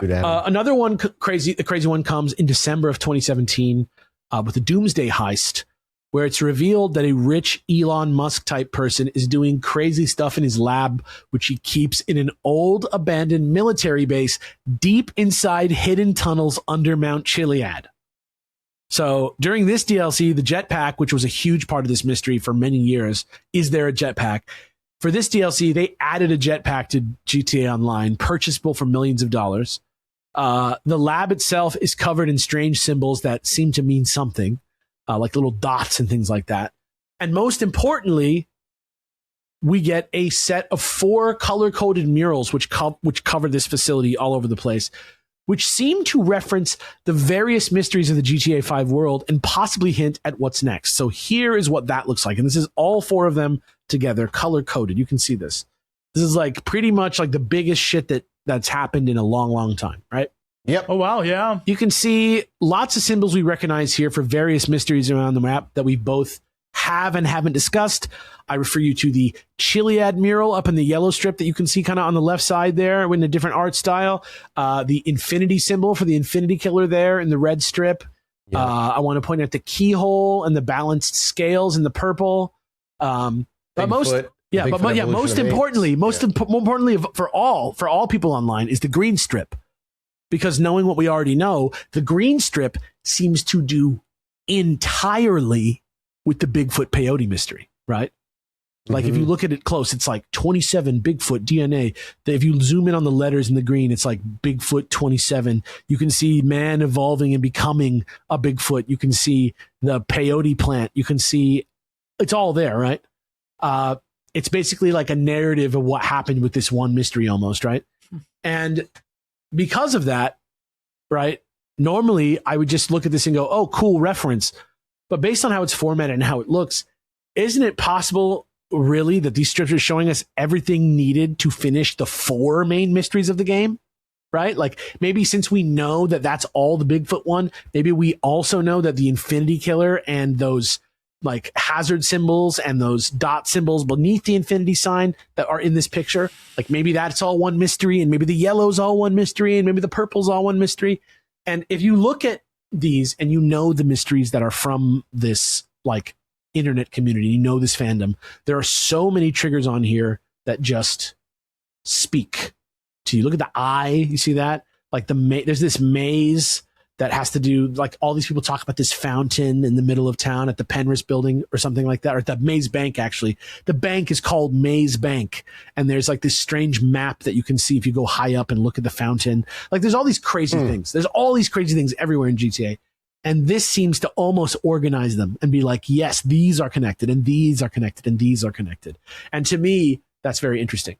Anyway, amongst many art assets and things, more symbols are added, and the following December in the 2018 Arena Wars DLC, you get symbols in this new area that look just like the ones from the Doomsday Heist. But even more hilariously, now, 1 year later, if you have completed that super hard to do Alien Egg supply run mission in GTA Online, sometimes when you get wasted and black out in the club, you can now wake up in your underwear, ditched at the top of Mount Chiliad, like you just got probed, with a new back tattoo that looks like this, and an alien flying off in the distance behind you. So here's the back tattoo that you get, and it's pretty funny if you know this mystery. Oh, yep, it's the back, it's the eye. Yeah, and it's funny because it says alien down, and it looks like it's pointing in your ass again. But if you wake up on Mount Chiliad and it says alien back, and you look behind you, you see it leave. So it's kind of interesting. Huh. Beyond this, there's tons of very obviously online only for fun type stuff that references many of the overarching mysteries of the game. But beyond what I've already mentioned, the only thing left that I think without question refers to the mystery directly and is part of it is the Nazar Speaks fortune telling machine that you can get in your arcade. Madame Nazar is a human fortune teller in the Red Dead universe that fits into that world because she is of the time period where you can drive a cart around and have little baubles and tell fortunes. But here, in her Zoltar machine-esque form, she acts more like Mike the Liar from Elder Scrolls. Do you know who that is? He's like a Khajiit he's like a Khajiit who's in all the games that you can like run into, and he just says cryptic shit that's like references fan servicey things and like mysteries that the fans haven't figured out and like strange bits of lore that barely make sense. That's cool. And in addition to that, Nazar Speaks machine also does some silly in-game effects here and there for certain lines, and you know some of the things she does are hints, right? So here's Jesse and Mathas with some of her greatest hits, so you can see what I mean about cryptic lines that refer to things in the game. So both of you guys do your best, Madame Nazar. I see a face beneath the ice, yet not the face of a man or a woman. I see a web. Still tangled after years of unraveling. Will you be the one, I wonder? I see the meaning of a song on a stone. One is done, two is fun. At the stroke of 12, when the moon is fat, the beast will awaken within you. Beware! Not all love is kind. Just climb the mountain and ask my poor Jolene. I hear a voice calling again and again, forlorn, a relative. He wants to do something. He wants to go bowling. After that, there's a few more GTA Online missions that use alien assets, and more art shows up referencing the mystery, like these from 2019, which I thought were so on the nose and fucking hilarious. Love these. Kind of looks like Keith Haring or something like that. It's pretty good. Yeah. Okay, that happened in 2019, and then kind of nothing but the odd reference here and there. And then slowly, as it becomes harder to tell what was really part of the game and what was their own imagination, things online started to splinter.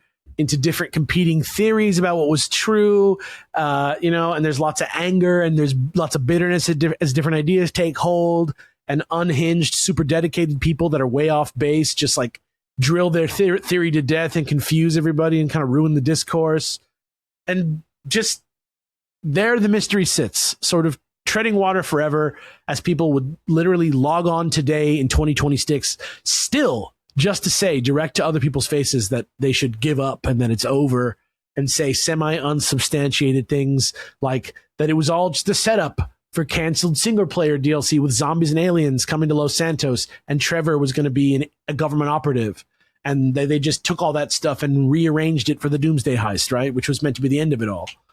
Or, even more tragically, it's quite easy to make a case for how the Mount Chiliad mystery can be solved purely by imagining the jetpack means go up high to see the 2 backup UFOs, and that the real final Easter egg and the symbol at the top and the lightning and the shining eye really does just mean come after you 100% the game when it's storming to see one at the top of the mountain at night, which is just exactly what they say. Still at what point, like, what would be the payoff if it keeps going and going and going and going? It's like, what is the ultimate point at that eventually in a game? Like, what are you hoping for at that point? Exactly. Still no explanation of why they have the logo for the FIB on the side, or why there's other UFOs, or what it all might mean.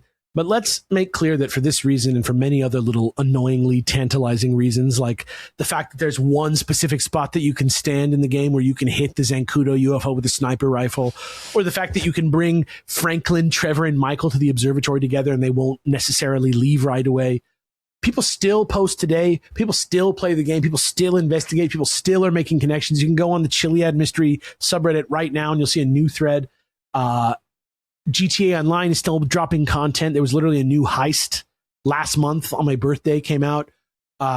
New videos of different ways the Mount Chiliad mystery has finally been solved just in time for GTA 6 are constantly dropping like every day. And those colored murals really are kind of convincing. And honestly, it was while I was standing under the sundial, the Mount Galileo Observatory, can't remember which, watching the shadows and contemplating an infamous 4chan theory about a drunk rockstar employee letting things slip about heavenly eyes opening in the sky and saying players miss things and giving out new clues, effectively deepening the mystery by either being real and legitimate or just LARPing and messing everything up along with our expectations. But what was weird was when I realized that I didn't care which one it was and that I just wanted to keep investigating the mystery because it was fun. And actually, though, I think the real reason all this shit captures me is best expressed by this scene from a movie that I watched recently, which Jesse and Mathas are going to act out for you now. Imagine you guys are hanging out together playing Nintendo. I love playing my Nintendo. You're just hanging out on the ground together by the TV playing Nintendo. Just imagine. I just remember sitting in my room and making up my own weird little codes and secret language. It felt like there was so much mystery in the world. Things to be figured out and solved. An entire generation of men obsessed with video games, secret codes, and space aliens. I couldn't tell you how many nights I spent walking around the woods, waiting for some magical alien to follow me home and be my friend. We crave mystery because there isn't any left. There's nothing that hasn't been explained away or solved by people and machines smarter than we'll ever be. Listen, 100 years ago, any idiot could wander into the woods and look behind a rock and find something new, but not now. Where is the thing that's never been seen? The mystery that makes it all worthwhile.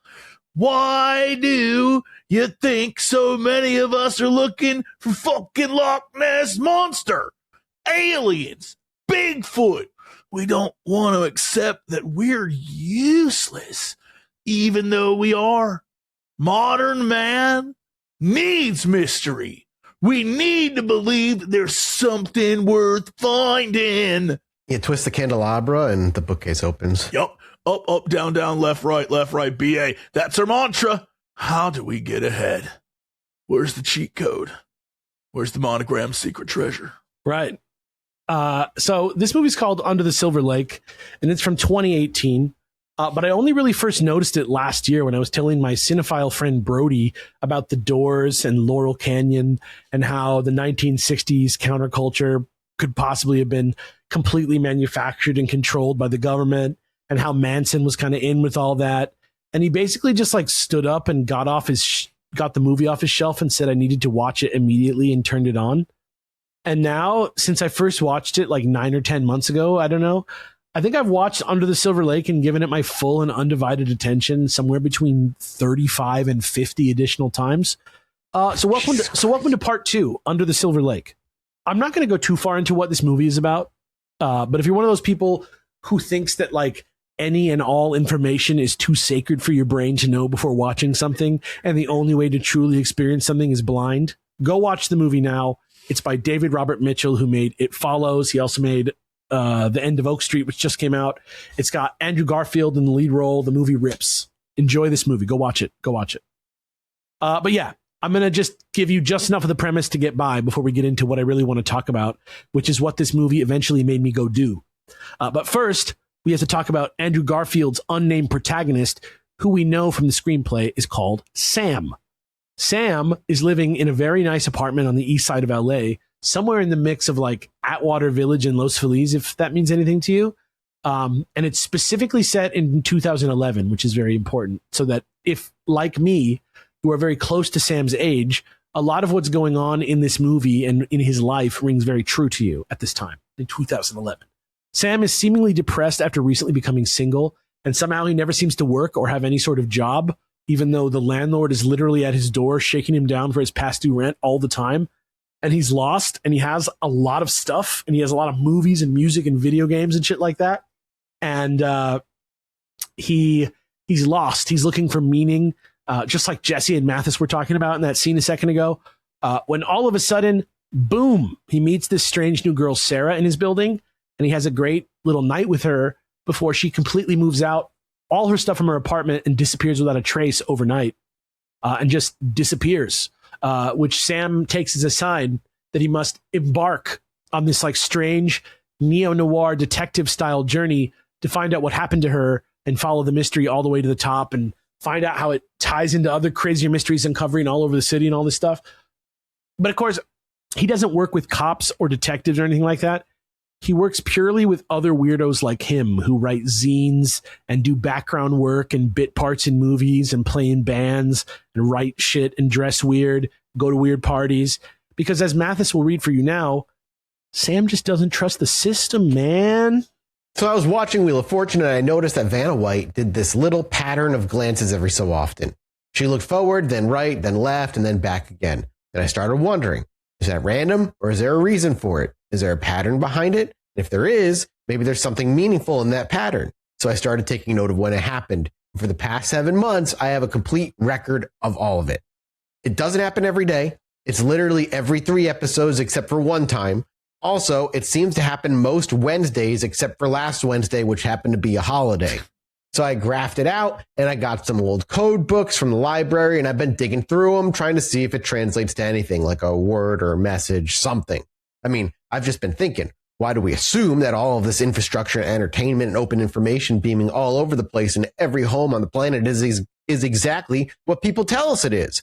Maybe there are people more important, more powerful, or wealthier than us that communicate things or see things in the world that are meant for them and not for us. I think it's fucking ridiculous to assume that media only has one purpose, right? Well, you think that's weird?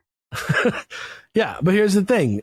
Maybe the chick he was talking to thought it was weird, but I did not while I was watching it. And while there is plenty of good stuff to dig into in the movie proper and to speculate on regarding the specific plot of the film, especially the scene involving the songwriter, which I'm literally going to tease as one of the craziest, best things I've ever seen in a movie. And I tell you, you should go watch this movie for yourself. Really, the most important thing about this movie, though, to me, is what happened after I watched it and decided in sort of a Hail Mary pass type way that I would check out the Under the Silver Lake subreddit, and I accidentally seemed to stumble upon the exact time of fucking mystery that I was looking for. And it all starts with a post by Tommy Erb, Martin Nephew, Ali Jaya, and the Daedrin called Biggest Discovery of the Under the Silver Lake Mystery, which is available for you to read in full in the show notes if you want. But if you do that, you really actually should watch the movie first. I'm looking out for you here. Okay. So just go watch the movie. Anyway, at one point in the film, a prominent billionaire called Jefferson Sevens goes missing. And there's a story about it playing on the news in Sam's apartment. Okay. But during that story, on the like crawling like news ticker thing that's scrolling along underneath it is like a strange headline, which I'll provide a screenshot for and which Jesse will read for us now. Here we go. Weird headline is circled in this image. Poly graffiti discovered in... Right. So just in case it's not sure, it's Copiali graffiti. Yeah. Copiali, which is like an odd word. Copiali graffiti. What is that? So after a quick Google search on Copiali, you can see that it likely refers to a 105-page 18th century German encrypted text discovered during the Cold War called the Copiali cipher, which for 260 years protected the secrets of a secret society called the Oculists, who used the language of sight as a metaphor for knowledge, and who also probably would really vibe with the phrase "see the eye" from the altruist camp if they ever got to hear it. Anyway, it was finally deciphered in 2011 by an international team of experts led by a man called Kevin Knight of the USC Information Science Institute and the Viterbi School of Engineering. And anyway, while still encrypted, that text looked like this, aka not like letters. But just, it looks like it's from Myst or some shit. It just looks like fake shit. And so first, active viewers started scouring the movie for what else but Copiali graffiti. And that's exactly what they found in two separate scenes, both containing this same message. Once here on a concrete wall along a stretch of East Side sidewalk, which you can see in this image, and another time here in a Sharpie on a bathroom stall in an overhead shot where he goes in the toilet. And you can see that. And in the credits, players noticed that the very same players, I guess viewers, I don't know what to call it, like they're doing players of the game. Yeah. Noticed they noticed the very same expert who solved the code, Kevin Knight, was also listed in the credits of the movie as the official cryptography consultant on the film. And rather quickly, using his notes to solve the code, they translated the Copiali into the simple phrase coffee menu, which pretty much everyone was able to deduce led to one of the very first shots in the film where Sam is tuning out while he's perving on some hot girls while ordering at a coffee shop. And in one shot, we get a clear shot of the coffee menu. And sure enough, check this out. What do you see on the coffee menu? Oh, Morse code. Is it? Oh, okay. Yep, the Morse code. I was looking for okay. Yeah, so it's Morse code, and obviously it's pretty easy to decode Morse code.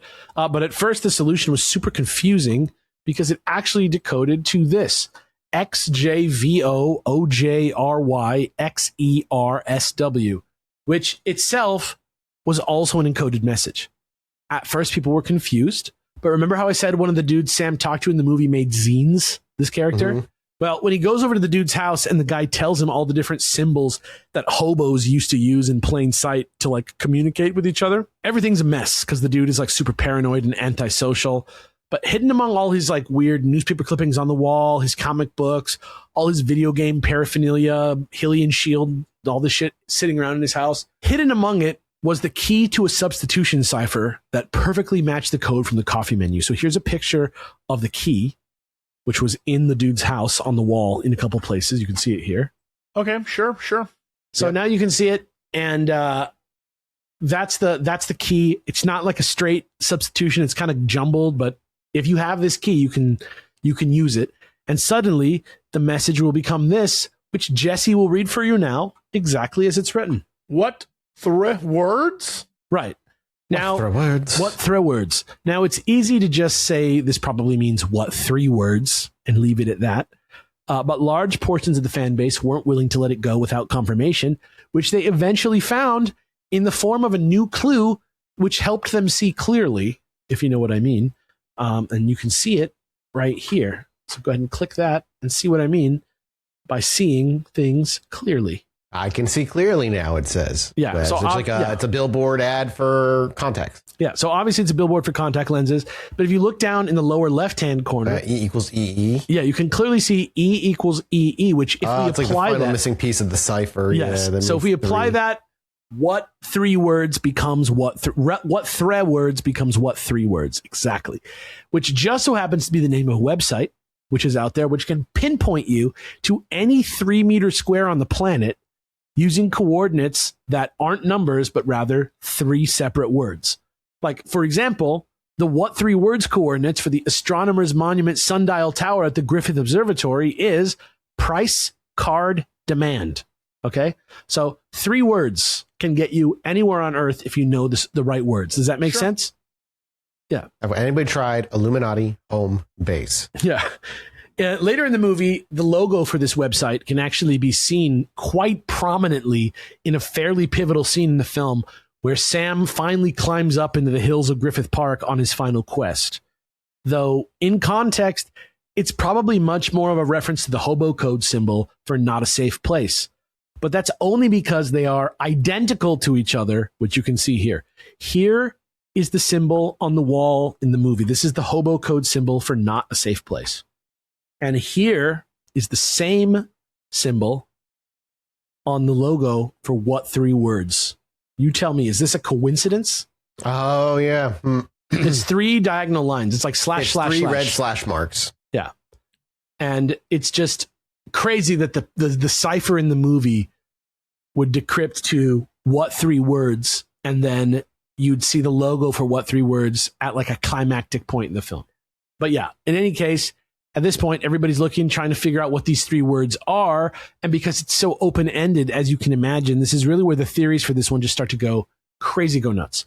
But before they truly do, there's one more concrete element to this puzzle that we need to discuss, and that is the Zodiac Killer movie star dolls. In the context of the movie, Sam's new dream girl that he meets at the beginning, Sarah, is a big fan of the film How to Marry a Millionaire, which is a real romantic comedy from 1953, which is notable both for its thematic connections to this movie's plot and for having Marilyn Monroe, Betty Grable, and Lauren Bacall as its 3 stars, which is crazy, right? That's like the 3 biggest stars at the time. So because she's such a big fan, in Sarah's room, she's got custom Barbie dolls of the main characters on stands next to the top of her dresser, right next to her TV, all in the right outfits from the movie, but also with these like strange little wedding table style name tags at their feet. So here's a picture of that. It's pretty much exactly what I said, but you tell the people what you see. I'm going to drop that in the chat right now. It's a complex image, but it's exactly what I described. Did you already put it in chat? Yep. Yeah. Okay, sure. It's a 3 Barbie doll-esque of the. You can see the Barbie dolls, which are actually you can actually see that the Barbies actually carry the likenesses of the actresses. Mm-hmm. And then they each have a name tag, which like and then it says the first name, and underneath it is code. It's literally like Zodiac code. Yeah. And when I say it's Zodiac code, I mean it is literally based off the Zodiac 408 cipher, which I talked about in the Zodiac episode, which, yes, if you look it up, was originally solved using something that I don't understand called Bayesian interference by who else but our man, Kevin Knight, the cryptography consultant for this very film. So, if you solve the name tags in the order they are in this picture using Kevin Knight's notes, they decode to this, which Mathas will read for you now. Betty, Marilyn, Lauren, Tombstone, Sheriff, entries. Tombstone, Sheriff, entries. And I did make it a point to specify the order exactly because in the other shots from this film, the dolls are seemingly placed in other orders on purpose to make this whole thing more confusing. Like even in this same shot, like 1 second later, they show the dolls and then the actual ladies on the screen in another order. It's fucking crazy. And boy, let me tell you, it worked because other than the fact that there's a sheriff called Barnes in this movie and that there's a super long shot of a single tombstone that says Wells on it, this is basically the last time in the process of solving this mystery that we all agreed on one thing before 1,000 different theories took us in 1,000 different directions because now everybody is finding words that make sense to them and finding some crazy way of getting to some solution that means something to them in some way, like a fucking Rorschach test. And I was not immune to this myself. After a few months of investigating for fun, whenever I felt like it, I finally decided to get serious about turning this into a story of its own for this show. And when I couldn't settle on anything myself that felt super promising, I started looking for 3-word locations people were suggesting in the subreddit that seemed viable and accessible as somebody who lives fairly close to the Silver Lake area and is very familiar with the place where the movie takes place. So pretty soon, I found myself somebody who is called Scruffy Nerf, of all things, who said they had basically figured it out and that they were sitting on a viable answer and had been let down or ghosted by several parties in the past and was looking for somebody to really give it a shot. Okay. Their solution does use the sheriff, Barnes, and the tombstone, Wells, which I like because the spelling of the sheriff's last name, Barnes, which is without the E, works as a coordinate in what 3 words, but the normal spelling of Barnes does not. So that was a specific choice on the part of the filmmaker to change the name to something weird to make it fit. That's why I think it's a good answer to that clue, right? Same thing with Wells.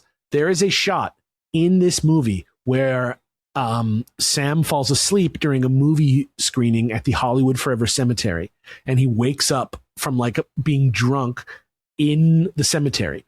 And there is a 16-second shot at that point that just holds and slightly pushes on this one tombstone that says Wells on it.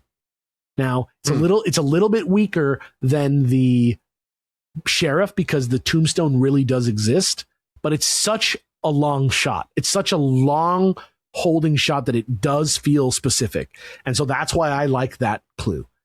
For the third clue, entries, this guy who I was talking to online, Scruffy Nerf, used for the word entries, the word window. It is a solid guess for the word entries using the context of the movie, and it's practically obvious as a suggestion if you've already seen the movie. It actually does make a lot of sense. Though admittedly, and I was honest with them about this up front, I didn't really see the word window anywhere in the film like I did with all the other words, so it felt a lot shakier than the other two, which I communicated to this person.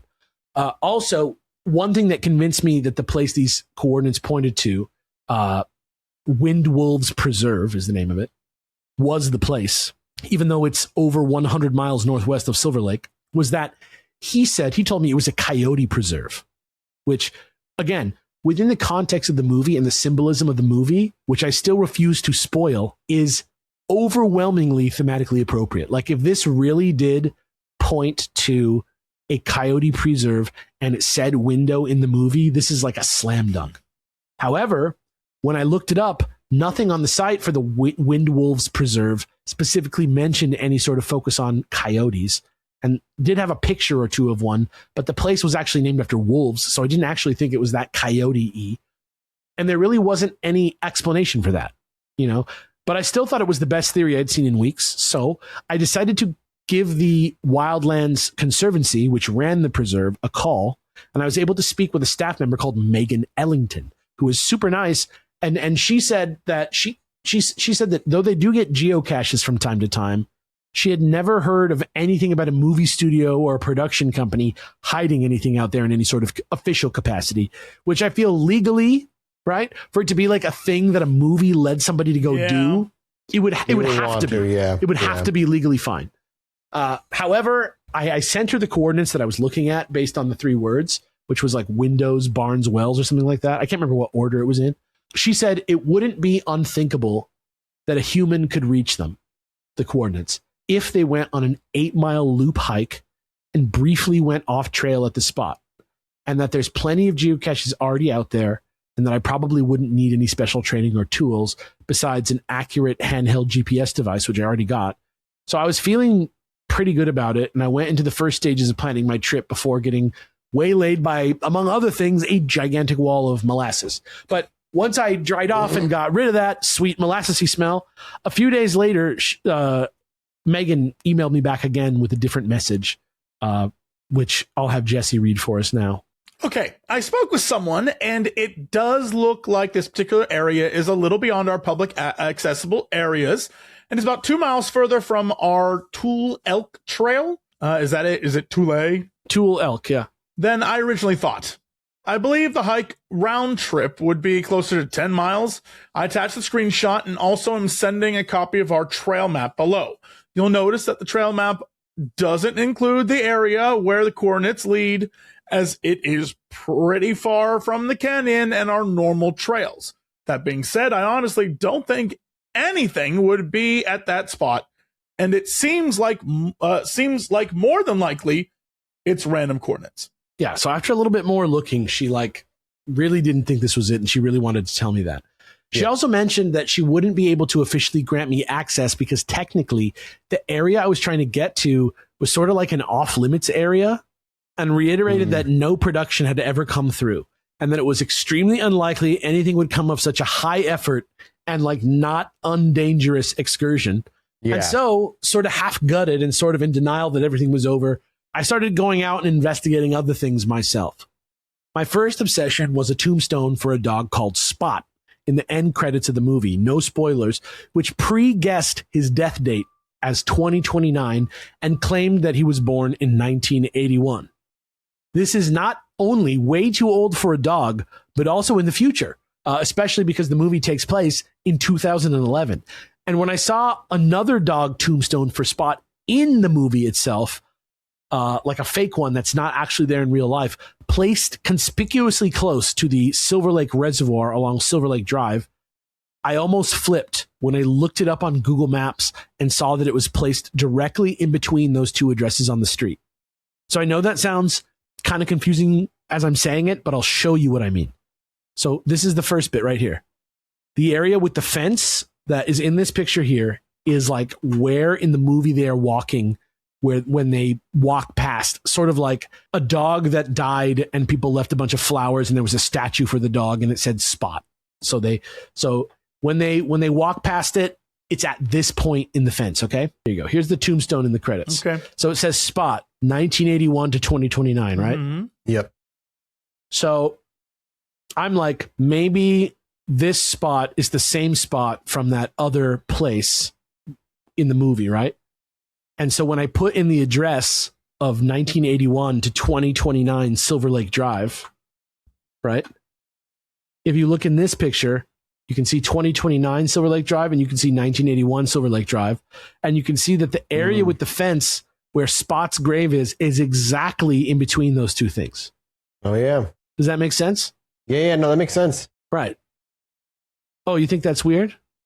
Oh, you think that's strange? And when that post led me exactly nowhere and got me exactly 2 interested comments, I was so desperate to find... I did see the 2 comments. Yeah. I was so desperate to find a mystery that I just got in the car and drove to that side of town. I suited up with Kelly and Smitty, who were as far in as me now because they too had seen the movie secondhand like 25 times each now because of me. We all jumped in my car. We drove all the way... losing his mind all He the loves time. the movie. It's all about like dog murderers, so it's like up his alley. What? We drove. Yeah, very anxious. Okay. I feel like that would make him very anxious. It's like, you know how like people are always into like murder, but like they don't want to die. Is that why he drove all the way up all the time? He's like, I'm trying to warn you. He thinks that he's like Courage the Cowardly Dog. So yeah, we drove all the way up to Griffith Park to the site of the pivotal scene with the what 3 words hobo code logo. We went all the way there up in Griffith Park. I took my reading, led to nothing. Here is a picture of me doing it on Instagram. Not pictured is me scrambling through the brush so far that my dog got scared and tried to come save me. Dad, no! Literally. He got so scared that he just like almost died trying to climb a wall. God. So you can see in this image, you can see like, here's the fence, here's the grave, here's but also there's the Jesus and the Brides of Dracula turning teeth, which is like a encoded message song from the movie. There's me taking a picture of the wall from the movie, but ultimately I achieved nothing by doing this. And eventually, after you had a good day, you achieved a good day. That's true. After any tangible clues were left, I started following trails in the park, just remembering moments from the movie and kind of like going off vibes and recognizing shots, like this one specific one of B-Rock that I put in the Instagram post, for example, like the very first shot's kind of like a holy looking rock, just because it felt significant in the film. And it just sort of slowly set me on a trail to nowhere. And it was getting hotter and it was getting steeper. And I got so bit up and we walked through fucking poison ivy and I got all cut up and almost stepped right on a snake. And I was so sweaty, I couldn't keep my eyes open. And just so you know, I weigh like 275 pounds and it is not all muscle. And I was dressed for like a fucking afternoon barbecue. Okay. Oh, and Alex. suddenly, I suddenly was overcome with the sense of self-awareness, right? I was like, it's over, Sam. Forget about Mount Chiliad. You killed the guy who murdered your wife already. Let it go, Indiana. You know? And I did. I walked happily back to my car, feeling lighter than ever and thirsty as fuck.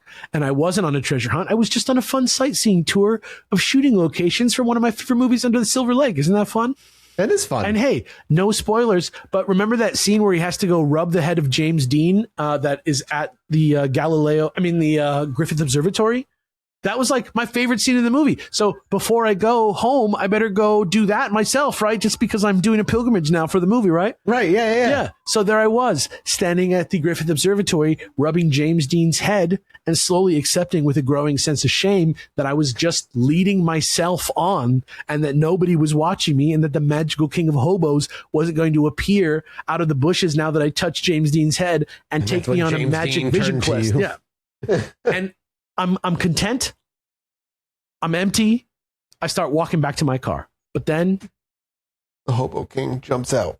I saw a sign, both literally and figuratively. The end. Part 3, the epilogue, is very short, and it is called The Hiding Man. If you are from Los Angeles, especially if you live on the east side or you're obsessed with a specific movie and you go to Griffith Park a lot, eventually you will see a sign that looks something like this. And I do mean a sign, not like a weird sky pussy. I do mean literally like a sign. These signs are super weird looking. And at first you will ignore them, just like all the other weird things you pick up and load into your RAM as you repeatedly go on the same walk, only to be accessed again while you are on the walk. And for months, out of the corner of your eye, you will see sort of signs like this. What is it? What is this? That is a picture of, I don't know, a putty from Power Rangers. Yep. And it says, "Do not act like a trash. You will be got by a hiding man and take to a new life in pipe. He do watch you now from bush and trees." Exactly. So these signs are super weird. Like I said, for months, out of the corner of your eye, you will see them, and they will look. There'll be all different ones. They will look like this. You will see more of them. This is all in the show notes if you want to see. You can see some more signs here. There's some like variations on the theme here. You could read a couple of these if you feel. He do see you. He take pictures. A hiding man will grab you soon. You will be got. Yeah, and there's basically sort of variations on the theme. Slowly you will put together that there is a man out there who looks after the area and other places like it. He harshly judges people for all the worst kinds of disgusting, obnoxious behaviors. Littering, no loud, no spit, no touching, no fire, no litter, no drug. A hiding man will grab you. Do no act like a trash. You know, like it's all just sort of like act nice, be good. I'm watching you. Threatening to sort them out with some sort of re-education, which he only refers to as a new life in pipe. Just like I always wanted, actually, going into a pipe that maybe leads to Burbank or something. I'm not sure. But still, this is only something you're half absorbing with a fraction of your attention passively in short bursts as you go for a walk until eventually, at some point, you come to another one that's a little more in depth and the writing's too small to pick it up while you're walking by. So this time, you finally have to stop and start reading it, and it looks like this. And there's a lot to read. Whoa. Oh, my God.